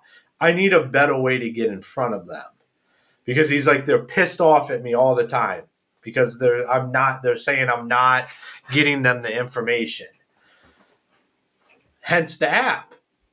So now when he deals with a customer and he goes in there and he sends them a message, they get a push notification in the Buildercoms app.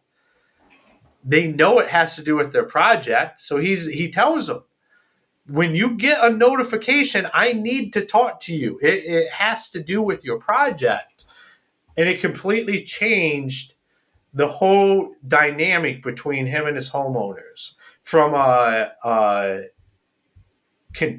where they felt like he was never communicating and he felt like he was over communicating, to now they're all on the same page because they know when something comes through on Buildercoms, it's not one of their buddies and it's not work. It's something that has to do with their project. So that right there would limit disputes by itself. That's cool. And Buildercoms was built specifically only for residential construction, that's all bread and butter because that's where I came from. There's commercial applications for it. We have people using it in the commercial world. We just don't have a strong push in there because it's not where I came from. But I have definitely been told by multiple people that there's just as much of a need for it in commercial construction as there is in residential, if not more. So is that maybe a direction that you'll pursue for Buildercoms in the future? Absolutely. I mean, it seems logical, right? As you scale. Yep, absolutely. We'll start to push into that environment. Man, what a cool business you've got. And something as simple as just communicate. I like how you put it. Slack and Dropbox had a baby. And it's funny because you can now connect Dropbox to Slack. I run my entire business out of Slack. I was apprehensive to pick up a tool like that until I started running into the same problems you were having, trying to communicate with people, finding email threads, right? Yeah. Slack. It all just lives in Slack. It's great. It's so nice. I go to whatever channel I need to get whatever information I need. I have my conversations channel to talk to my team, and that's really it. Like, you don't need anything else. And it's stupid simple. And I like that about how you're describing Builder Comms, because I think in this world, in this day and age, we have this tendency to try and pack stuff with so many features. And, like a prime example I can give you is Notion, right? Like, Notion is a sweet tool, but it's just so much. Like, Notion it can consume your life, and so I've avoided using that. A couple people on my team like it, but they set things up for me so that I don't have to build anything in there. And I just like the simplicity of it. I just need it to do what I need it to do, and that's it. And it sounds like that's what you've built. Well, yeah, you're one of the first people that ever told me they think Slack is simple and they like it. Most people don't, because it's encompassing to set up, and that's where like some of the magic that happens with what we do is when you create a project in Buildercoms, it brings in the stakeholders that need to be in there. So it's like creating that channel, but all you're doing is just creating a project instead of having to go invite people, do all of this. The right people are automatically in there. Well, I'd love to talk to those people who don't think Slack is simple to use, because it's really not that hard. It's as simple as creating a channel, giving it a name, and adding people to it. It's really not that hard. It's maybe it's a little intimidating, but it's pretty fucking simple. Yeah, no, I think that would be the better word. Is most people are intimidated by Slack. Like, a lot of big construction projects, everything lives in Slack and WhatsApp. Like, in the field, like that's what people are using on job sites. I'm not surprised, because it's no different in what I'm doing in business. I meet people all the time. Let me get your WhatsApp number. I'm like, it's my phone number, bro. Like, why can't you just send me a text? Like, why do we have to go through WhatsApp? Or then I'll meet this person over here. Hey, join my Signal group. And I'm like, you really think that's any more encrypted than anything else? Well, like, the thing is you don't own any of this stuff. That's one thing people don't look at, is like with Buildercoms, you own your information. Like, we create, there starts to become this database of all this messaging and stuff, and through integrations and stuff, we're going to be able to start to you're going to be able to start sending in like AI and ask it questions and learn stuff about your company and your customers that you would never be able to, because you now have access to all this data. It's like, people don't realize that, like with Slack and stuff, like they shut that down in a second and it's theirs. It's not yours. Yeah, no, that's very true. And I don't store anything in my Slack that is really just conversation, really. Other than that, like, I have my own email list that's backed up, right? Like, all those steps that you take. Who is Buildercoms actually for? Is it for residential construction companies, or is it for, somebody like me who wants to build their own house and hire somebody to do it? Would I benefit from using Buildercoms? Like, talk a little bit more about that with your company. Yeah, my main customers are contractors, builders, remodelers, roofer, like the actual business. That's who pays me. Now, from a homeowner perspective, our app's completely free to download and utilize. So you could be a homeowner, or say in your case, you want to build a custom home. You could tell your custom home builder, hey, I want to use Buildercoms, and they can provide that as an option. That's as we continue to grow, we feel like that'll be one of our biggest marketing pushes. Will actually be homeowners that have done a project with a contractor or builder that use Buildercoms, and say they do their windows and they want to get their roof done next. They're going to ask those roofing contractors if they used Buildercoms. So it's like a referral network inside of it too. That's really freaking cool, man. That's awesome. There's a few different things that come into play. Like, I'm just trying to build the communication solution for the construction industry. but there's other stuff that comes into play out of that, and we're getting ready to roll out. Well, actually, this will be August, so we have integrations, so we'll be able to like when you talk about stuff talking back and forth and being able to work with bigger players, because we're not a full project management solution or CRM. We're designed to pick up where they fall off. So through the integrations that we build out, we can now work with these other softwares to specifically collect this data and the communication in this piece with a simple tool that anybody can deploy. That's so cool, man. And you're so like, I can hear it in your voice the way you talk about this. We got integration. Like you're so like Well, it's the just first passionate podcast. about. I know it's not going to be coming out till later, so I can say we got them. Like, because we're working on. They should be squared up maybe tomorrow morning. I got a meeting about it, but like it's stuff we're doing. So I mean, how long when did Buildercoms actually launch as a finished product for profit? Well, so there's two different timelines we could talk about. So you could say the beginning of 2023, but we launched under a different brand. I ended up rebranding the company September, October of 2023. I consider that a real launch. Okay, so October of 2023, you launched Buildercoms. So coming up on a 1-year anniversary, right? Are you still having fun with it? Like, are you still like just enamored with the process and excited to get up and go to work on it? Yes and no. I mean, it's any business you have. It's a roller coaster, man. It truly is. I'm excited for where we're at, what we're doing, everything that's happening. But at the same time, there's a lot of hurdles that you have to overcome. Yeah, there's probably a lot of shit you have to deal with that you would rather not have to deal with, but that's just kind of what comes with it, right? Like I don't like dealing with the back end shit. I love talking to veterans and recording and setting up guest meetings and all of that stuff, right? But I don't like, posting on LinkedIn or writing emails or, answering emails or sending the invite emails, right? Like it's just, that's business. That's just how it goes, right? There's always those things that you don't want to do. So let's talk about your core values, man. I've said it a couple of times on this show. I say a lot of things a lot of times on this show, but I had a interesting meeting with Matthew Banco the first time before I guested on his podcast. He's a Air Force. He's still doing the thing, right? And he's got a show called Acknowledge to Action, and he lives by this philosophy that we have a MEPS to get in, right? And he has this idea that there's a MEPS to get out. And by that, he means MEPS with 2 S's, right? So mental, emotional, physical, social, and spiritual.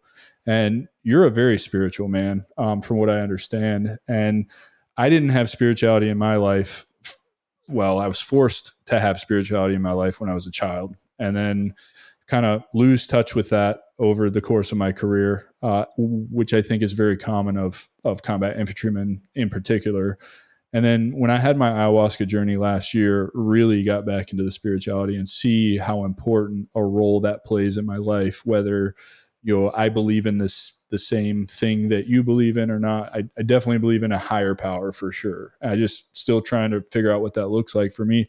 So tell me, how has that been such a foundation in your life, and how has that helped you stay, and move forward in your journey? I would agree with everything you just said. Like from my perspective, like I was raised in the church, fell out of that. I think that's where you get a lot of the wanting to go out. I don't know if that's where you get the wanting to go out and party and have a good time or not, but then you fall out of that, and now like it's more relevant. Like I got a 6-year-old kid and stuff, and like I believe there is a God.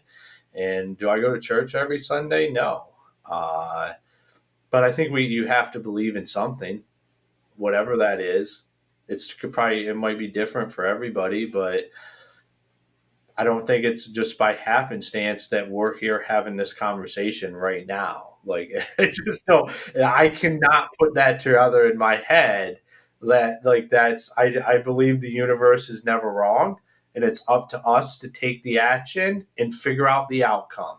I'm with you on that. I think the universe leaves us clues, and I think the universe puts people and places and things in our path for a reason, to teach us lessons and to drop those clues for us. I totally agree with that.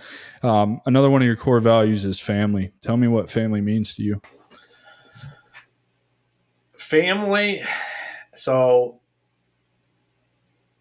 we spend a lot of time running from everything that we should be embracing.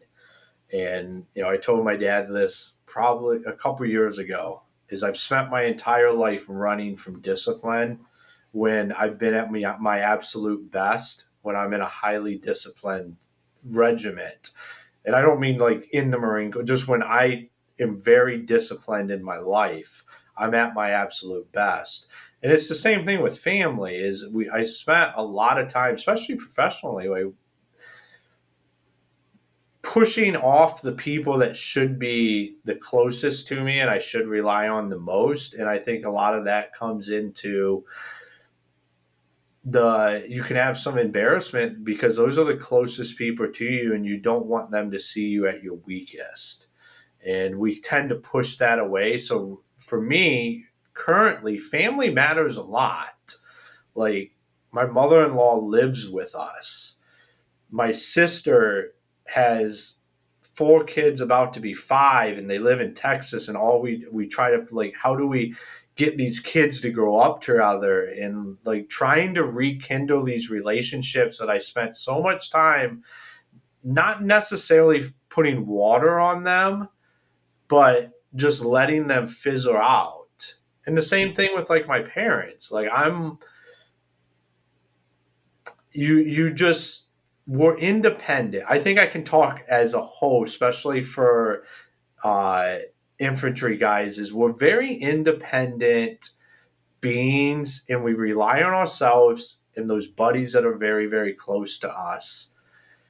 But we'll never really let ourselves be vulnerable in those situations, and family, especially with that, because those are people around you all the time. And for most of us, we're the backbone of that.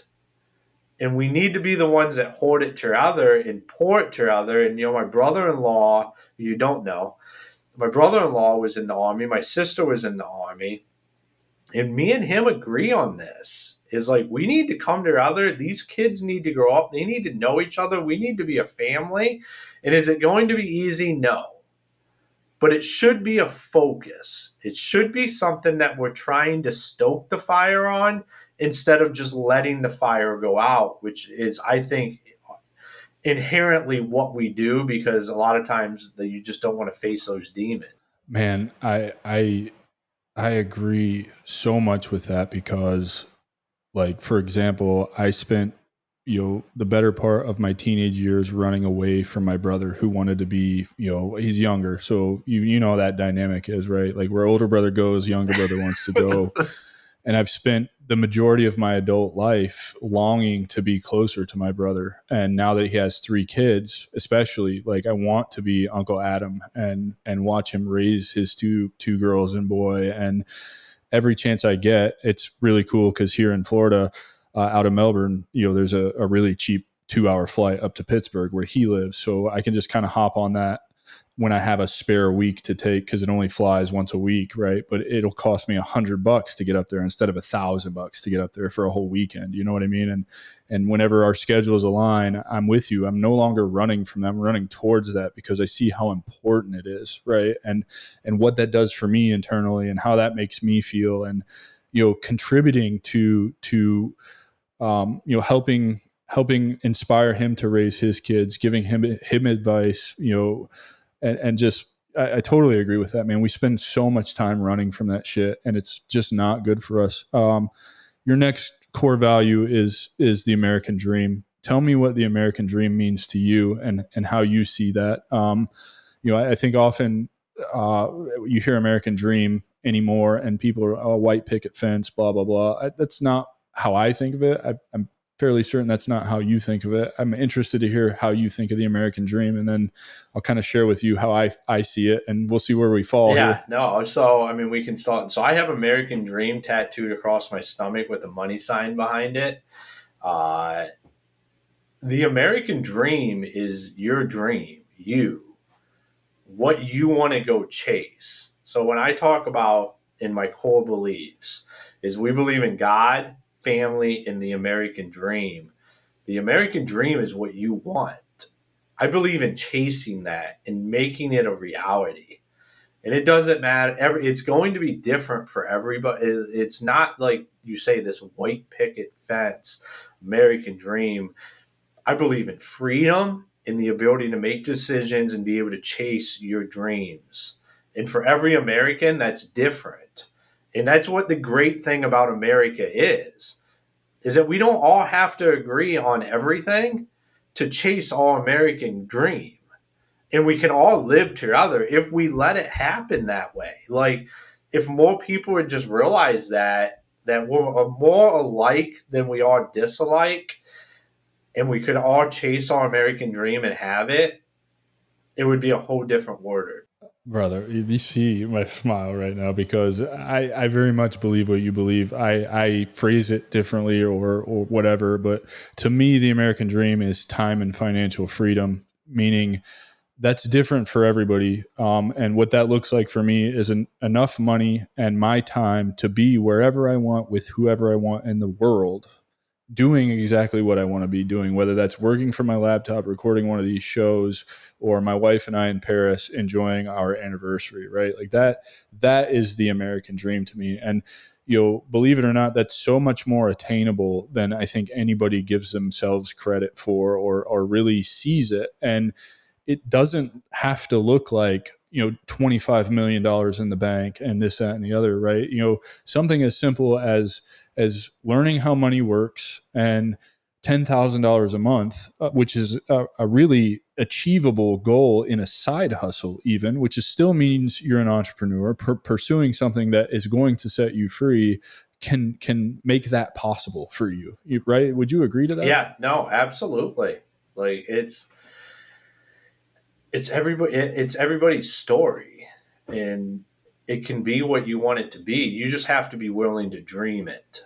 And as veterans, I don't think we dream enough. And it's powerful to have dreams, and it can be anything that you want it to be. We can do anything. Yeah, man. And that leads me to our next little venture that you have going on. Talk to me about Golf Company Ventures and what that means to you, what it is, and your plans for that in the future. Because I think this one's probably going to be fire. Yeah, so that's that's what I'm doing all of this for, is to get that off the ground. Like I feel like this is I was called to do Buildercoms to be able to get me to where I need to be. I'm always saying, like, I have to become the founder that can have $100 million exit from Buildercoms. Like, it's up to me to become this man that can do that.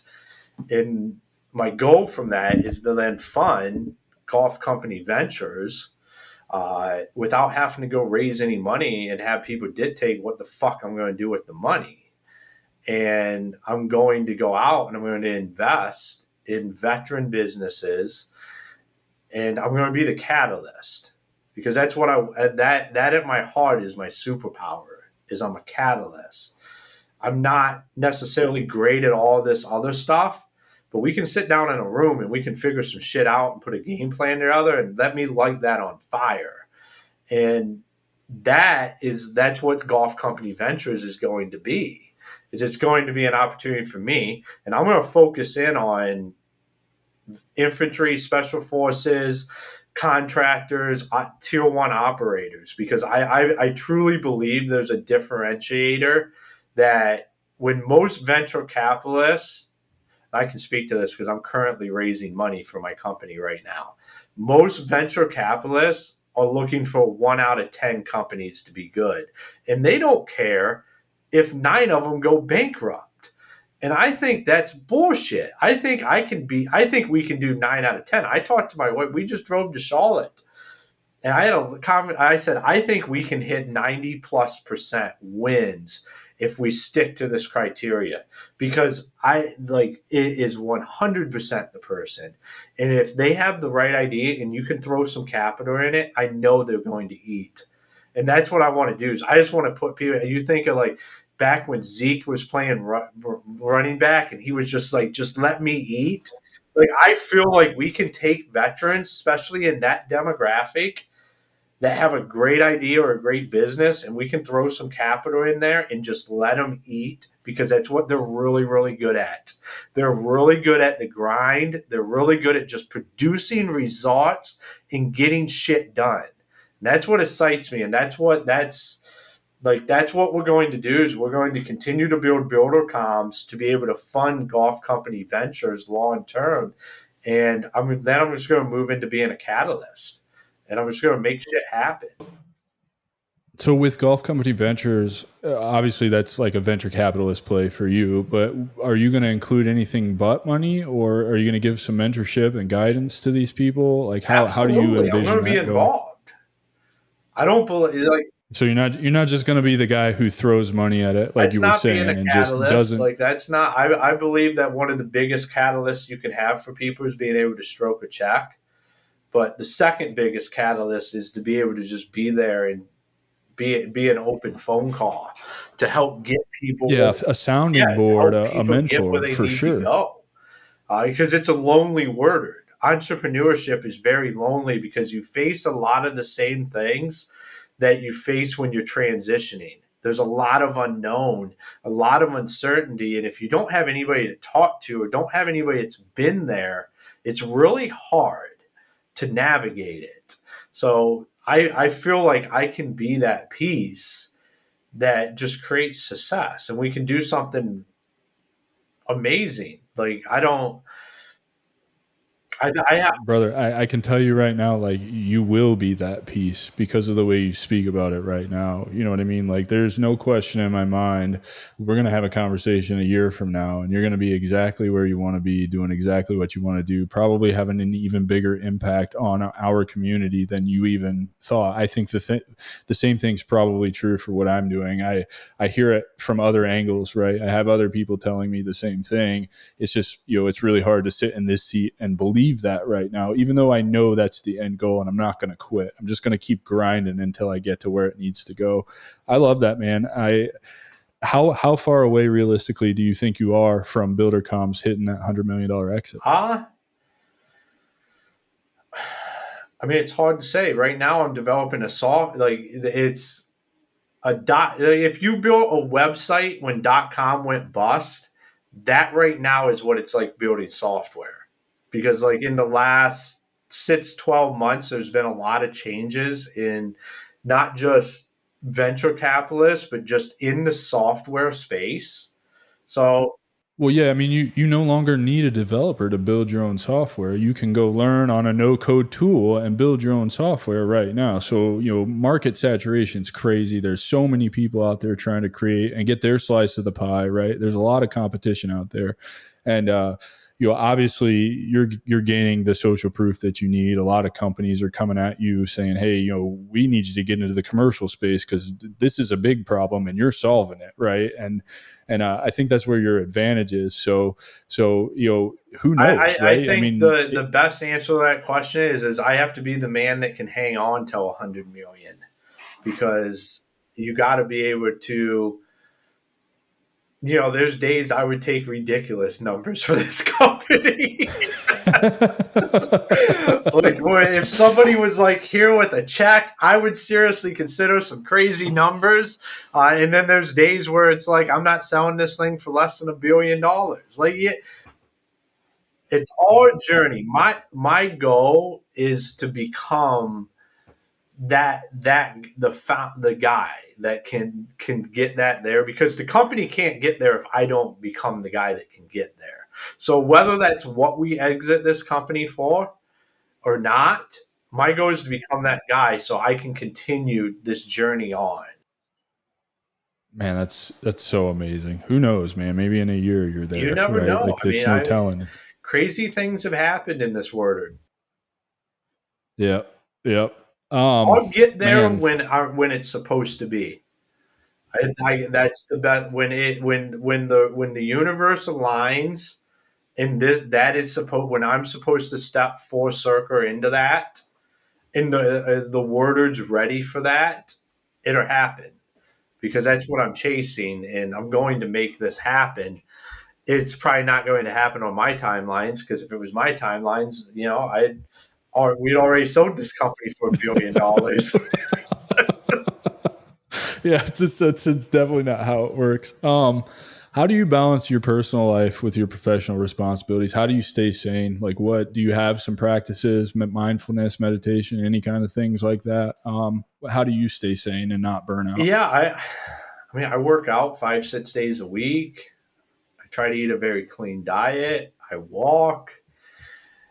I I just think you're going to hit brick walls no matter what. All we can do is prepare our bodies and ourselves to be as mentally and physically prepared for it as we possibly can. Uh, so that's what I do. And That's same, man. I couldn't agree more. Like, start my day with a 4 mile walk with the dogs at a pretty good clip. Come do some deep work for 2 hours, then hit up body weight exercises in the garage. Some days it's pool PT because I did just have a spine surgery or whatever. But you're right, man. Several times, as I started booking guests, I didn't think I was going to get a lot of bites on the Facebook post that you responded to. Boy, was I wrong. And that comes with a whole new set of problems, right? Now I got to learn how to manage my time and schedule people efficiently and respond to emails and DMs and everything efficiently. And it's like I quickly found myself feeling overwhelmed, but just in the way I physically and mentally prepare myself with the tools I was given from, the integration from the ayahuasca ceremony to the course I'm in to give back to the charity that sent me on that trip to be a integration coach for other veterans, I'm way more equipped to handle shit like that now. And it only lasts about half a day versus before it would have sent me completely out of control for months. You know what I mean? And I love that everybody I ask that question really does have some kind of mindfulness practice, return to their breath, exercise. The diet means the world, right? Like what we put into our bodies matters, and you don't think about how connected everything is. And so it's a theme, right? At this point, 17, 18 episodes in, 18 of you all saying the same things. It really becomes like the way, if you will. yeah, and then one of the things I heard you say there is there's a lot of structure. I still run a very structured life. Like I got my wife on that program as well. Like we get up same time, we do the same. Like now we take our son to school, we go to the gym immediately after that. We come back here, eat breakfast. I go to work. She goes to work. We both work from home. Uh, like it's structured. My son gets off the bus at 3 o'clock every day. He goes to bed at 7. I'm typically working still. Like it's there's structure there. There's that discipline that we try to run for. And I think like that's when we get out. That's one of the reasons we're lost is because what's the first Because thing there's no more everybody do is we're structure. like, no discipline, craziness, Yeah. like, and all it does is wreak Yeah. havoc on our lives because we're not meant to be like that's not how we're meant to be. But we're trying to rebel against whatever that last 4, 18, 20 years what that was. We're trying to not have that in our life, but really that's what we need, that even more than anything when we get out, having some structure. Like if I was talking to guys like, and I in September I'm going to be talking to a group of veterans live that are transitioning, and that's one of the things I'm going to tell them is continue to have structure. When you get out, even if you don't have a job, get up, go to the gym, find a routine instead of just saying, oh, finally, I don't have to do any of this shit. Because that's the worst thing you can do. I'm in such agreement with you because it's great for about a month when you get out, and then and then you're fucked, right? It's Like hard to pick it back up. yeah, and I remember too, right? Like getting that DD 214 and driving off post for the last time. Like fuck the army, they can't tell me shit anymore. And I think that's very common, right? Like I loved the Army a lot. I was very bitter because my career was ended for me, just like you were, I imagine, and didn't know how to handle that. But still, there's some kind of element about getting that DD 214, right? Like that's, you hear people talk about that all the time, right? Like your buddies getting out and they get that piece of paper, and you're so excited to get your piece of paper that you immediately drop everything, PT, sleep, getting up early, any kind of structure that you had. And I like that you point that out, because yes, my life is very structured, but it's not structured to the minute, right? Like, so some days I don't sit down on my computer till 8 o'clock because I took a longer walk that morning with the dogs, right? Instead of going 4 miles, I went 5 miles. Or, I had to run to the store and get coffee because I only drink 1 cup of coffee a day, but I don't have any more coffee. Last night I was working till 10:30 at night, right? Like usually bedtime for me is between 9:30 and 11 most nights. It's not super structured, but there is routine built into my day where I've built in that time to take care of myself. And I think that's what's important. Well, I think what people need to take out of what you just said there is it doesn't we have this all or nothing mentality, and I can still come to fault with this now, is like it's either 100% the most rigid, it doesn't have to be that way. You can have, there's flexibility in there because every day is going to be different. There's going to be an ebb and flow, but you need to have a core structure to how your day is going to operate. Yes, sir. I agree with that 100%. What advice do you have for veterans transitioning who want to get into entrepreneurship, who don't know that it's an option? Like, what unconventional advice, just things that you learned along the way, would you want them to know first thing, right? I think understanding it's going to be hard, and you find something that you're passionate about, and it can change. You can do, like we talked about, rebranding the company and like you can pivot, you can change, you grow as an individual. Your company is going to continue to grow with you. It's going to be a love-hate relationship. So pick something that you're going to love when you hate it. Like that's what we have to do. Because if you don't, you're going to give up. And if you give up, you're probably giving up just before it becomes something amazing. Man, such a great answer, because that's so true. Like, you hear it, all the mentors I have in my life through my journey building my business, they all tell me, I see these people quit right before they're about to break through, right? They just quit before they're about to break through. And it sucks, man, because it leaves a bad taste in their mouth and they'll never come back and try it again. And so you're right. It's important to be passionate about what you're doing. And even more than that, I think too, not being afraid to try different things to find what you're passionate about, which leads me to my next question for you is, how would you say vets can uncover what matters most and aligns to their core values in their lives? How can they look inside themselves and really find out who they are? I think go find your core values, or like I call them core beliefs, that are not what the military gave you. So if we think about it, like core values and stuff in business is something relatively new to the scene. Like, but the military's always had it. So like you get out and you have these core values that are instilled in you in the military. We have to find our own and have an understanding of what those are, and then find alignment with that, with whatever you're going to go do. So I think too often I see people just default back to the core values they originally learned. It's okay for that to be part of it. Like I think discipline, all that stuff, loyalty, like that stuff is all very important, but let it be you. Because at the end of the day, you're the one holding yourself accountable to it. And if you make it something that's truly not your value, your belief, it's going to be hard to make decisions based on that. Like my number 2 core belief is we don't complain, we take action and figure it out. Like if you spend, we're at, a couple hours here, I think people can realize, yeah, like that's probably Ron. Like this stuff comes through you. Don't be afraid to just say, like, this is who I am. This is my core beliefs. And I understand this. and then make decisions and build a business based off of that. Man, I love that too, because my foundational value is discipline. I rely on my discipline every single day. I think it's such an underutilized skill that people don't give themselves credit for, but I'm very much the same way as you are. Like, I don't care if we bitch about it, but we better be taking action while we're bitching about it, right? Like it's okay if you're taking the action and you're bitching the whole time about the action. Something I was raised with in the Army: a bitching soldier is a happy soldier. I think that can be true, right? Because if you're still taking action, I don't give a shit what you have to say about it. You're still doing something to move the needle forward, and I couldn't agree with you more, man.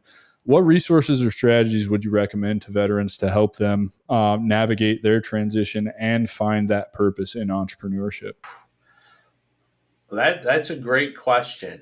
I think YouTube is one of the most amazing things that's ever been created, because you can pretty much go on there and not just anything that you need to know search, but anything that you're feeling, anything that you don't quite understand, you can probably find at least a dozen videos on there of somebody that's dealt with it or understands it, or something that can point you in a different direction, no matter what you're going through.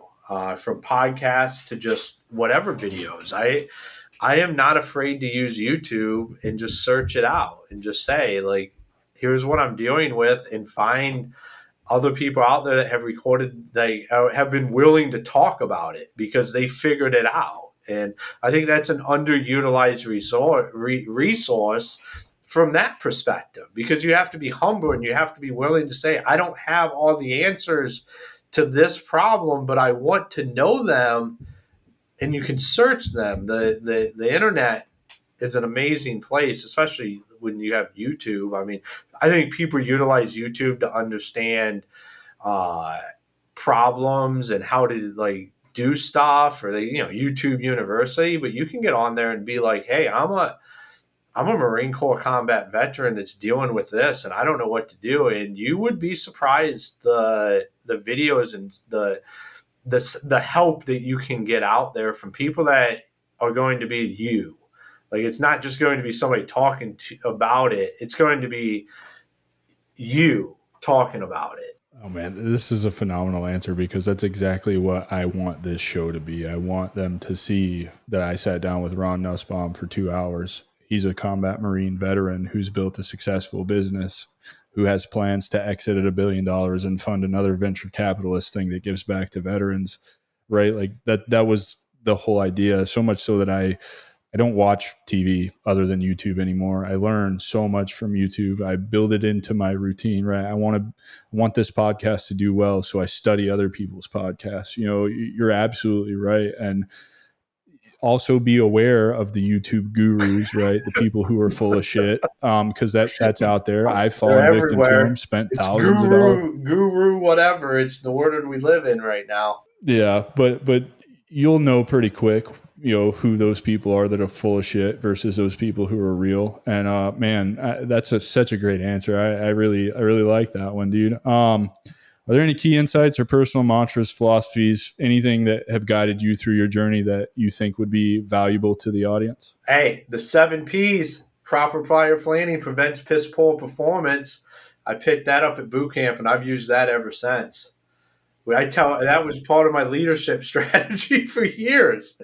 Was like, people would just be coming into my office and like, Ron's going to tell me I didn't plan good enough. That's why we performed poorly. And like, I don't know. It's just the first thing that came to mind when you said that.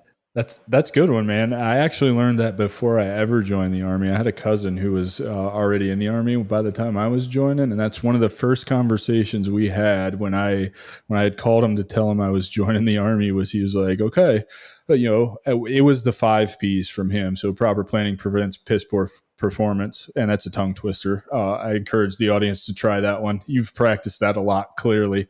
That's definitely something you could tell you've used more than once. But reflecting on your journey, Ron, what do you think the most fulfilling aspect of your transition from military to entrepreneurship has been? Taking control.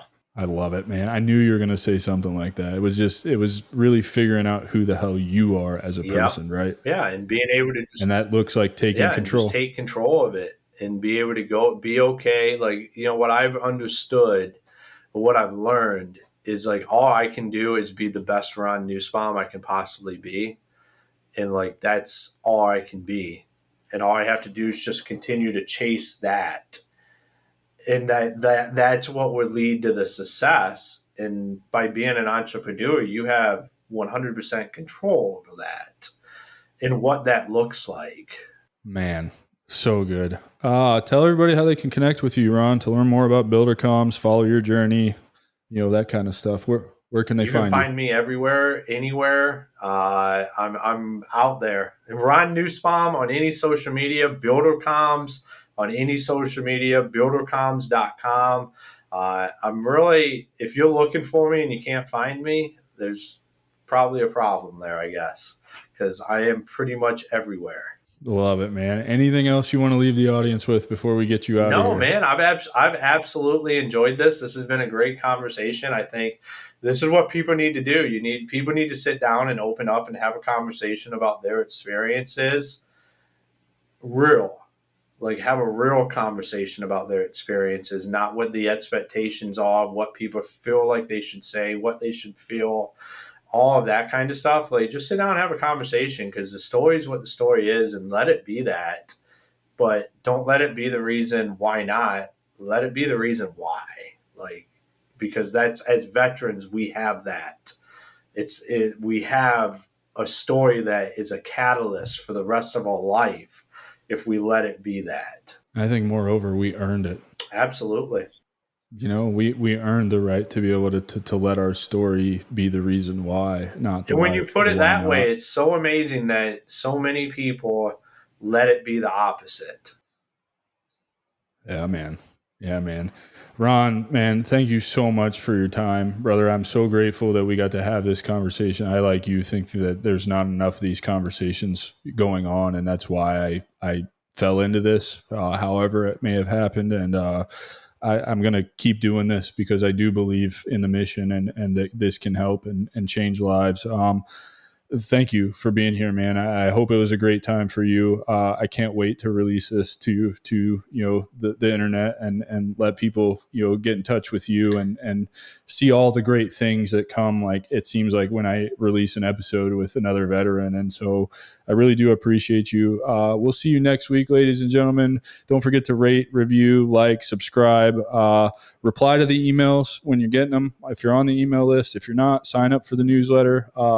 That way you don't miss an episode. Give us your feedback. We very much want to collect your feedback to make this show better. Suggest guests to come on here, questions for our guests, anything we're not covering that you might want covered, please reach out to us. We would love to get your information out there. I read and reply to all my emails, so please don't be afraid to reach out. And ladies and gentlemen, Ron Nussbaum. That's our show, and I'm truly thankful you've joined us at The Strategic Veteran. If our conversation today sparked curiosity, or if you're ready to elevate your game, I'm here to help. Visit thestrategicveteran.com for exclusive show notes and resources, or to book a coaching session directly with me. Take a moment to subscribe to our podcast and share your review. Your support makes all the difference. For more insights and daily strategies, let's connect on LinkedIn and keep the conversation going. Remember, this isn't just a podcast, it's your strategic advantage in action. Until our next rendezvous, stay bold and continue the mission.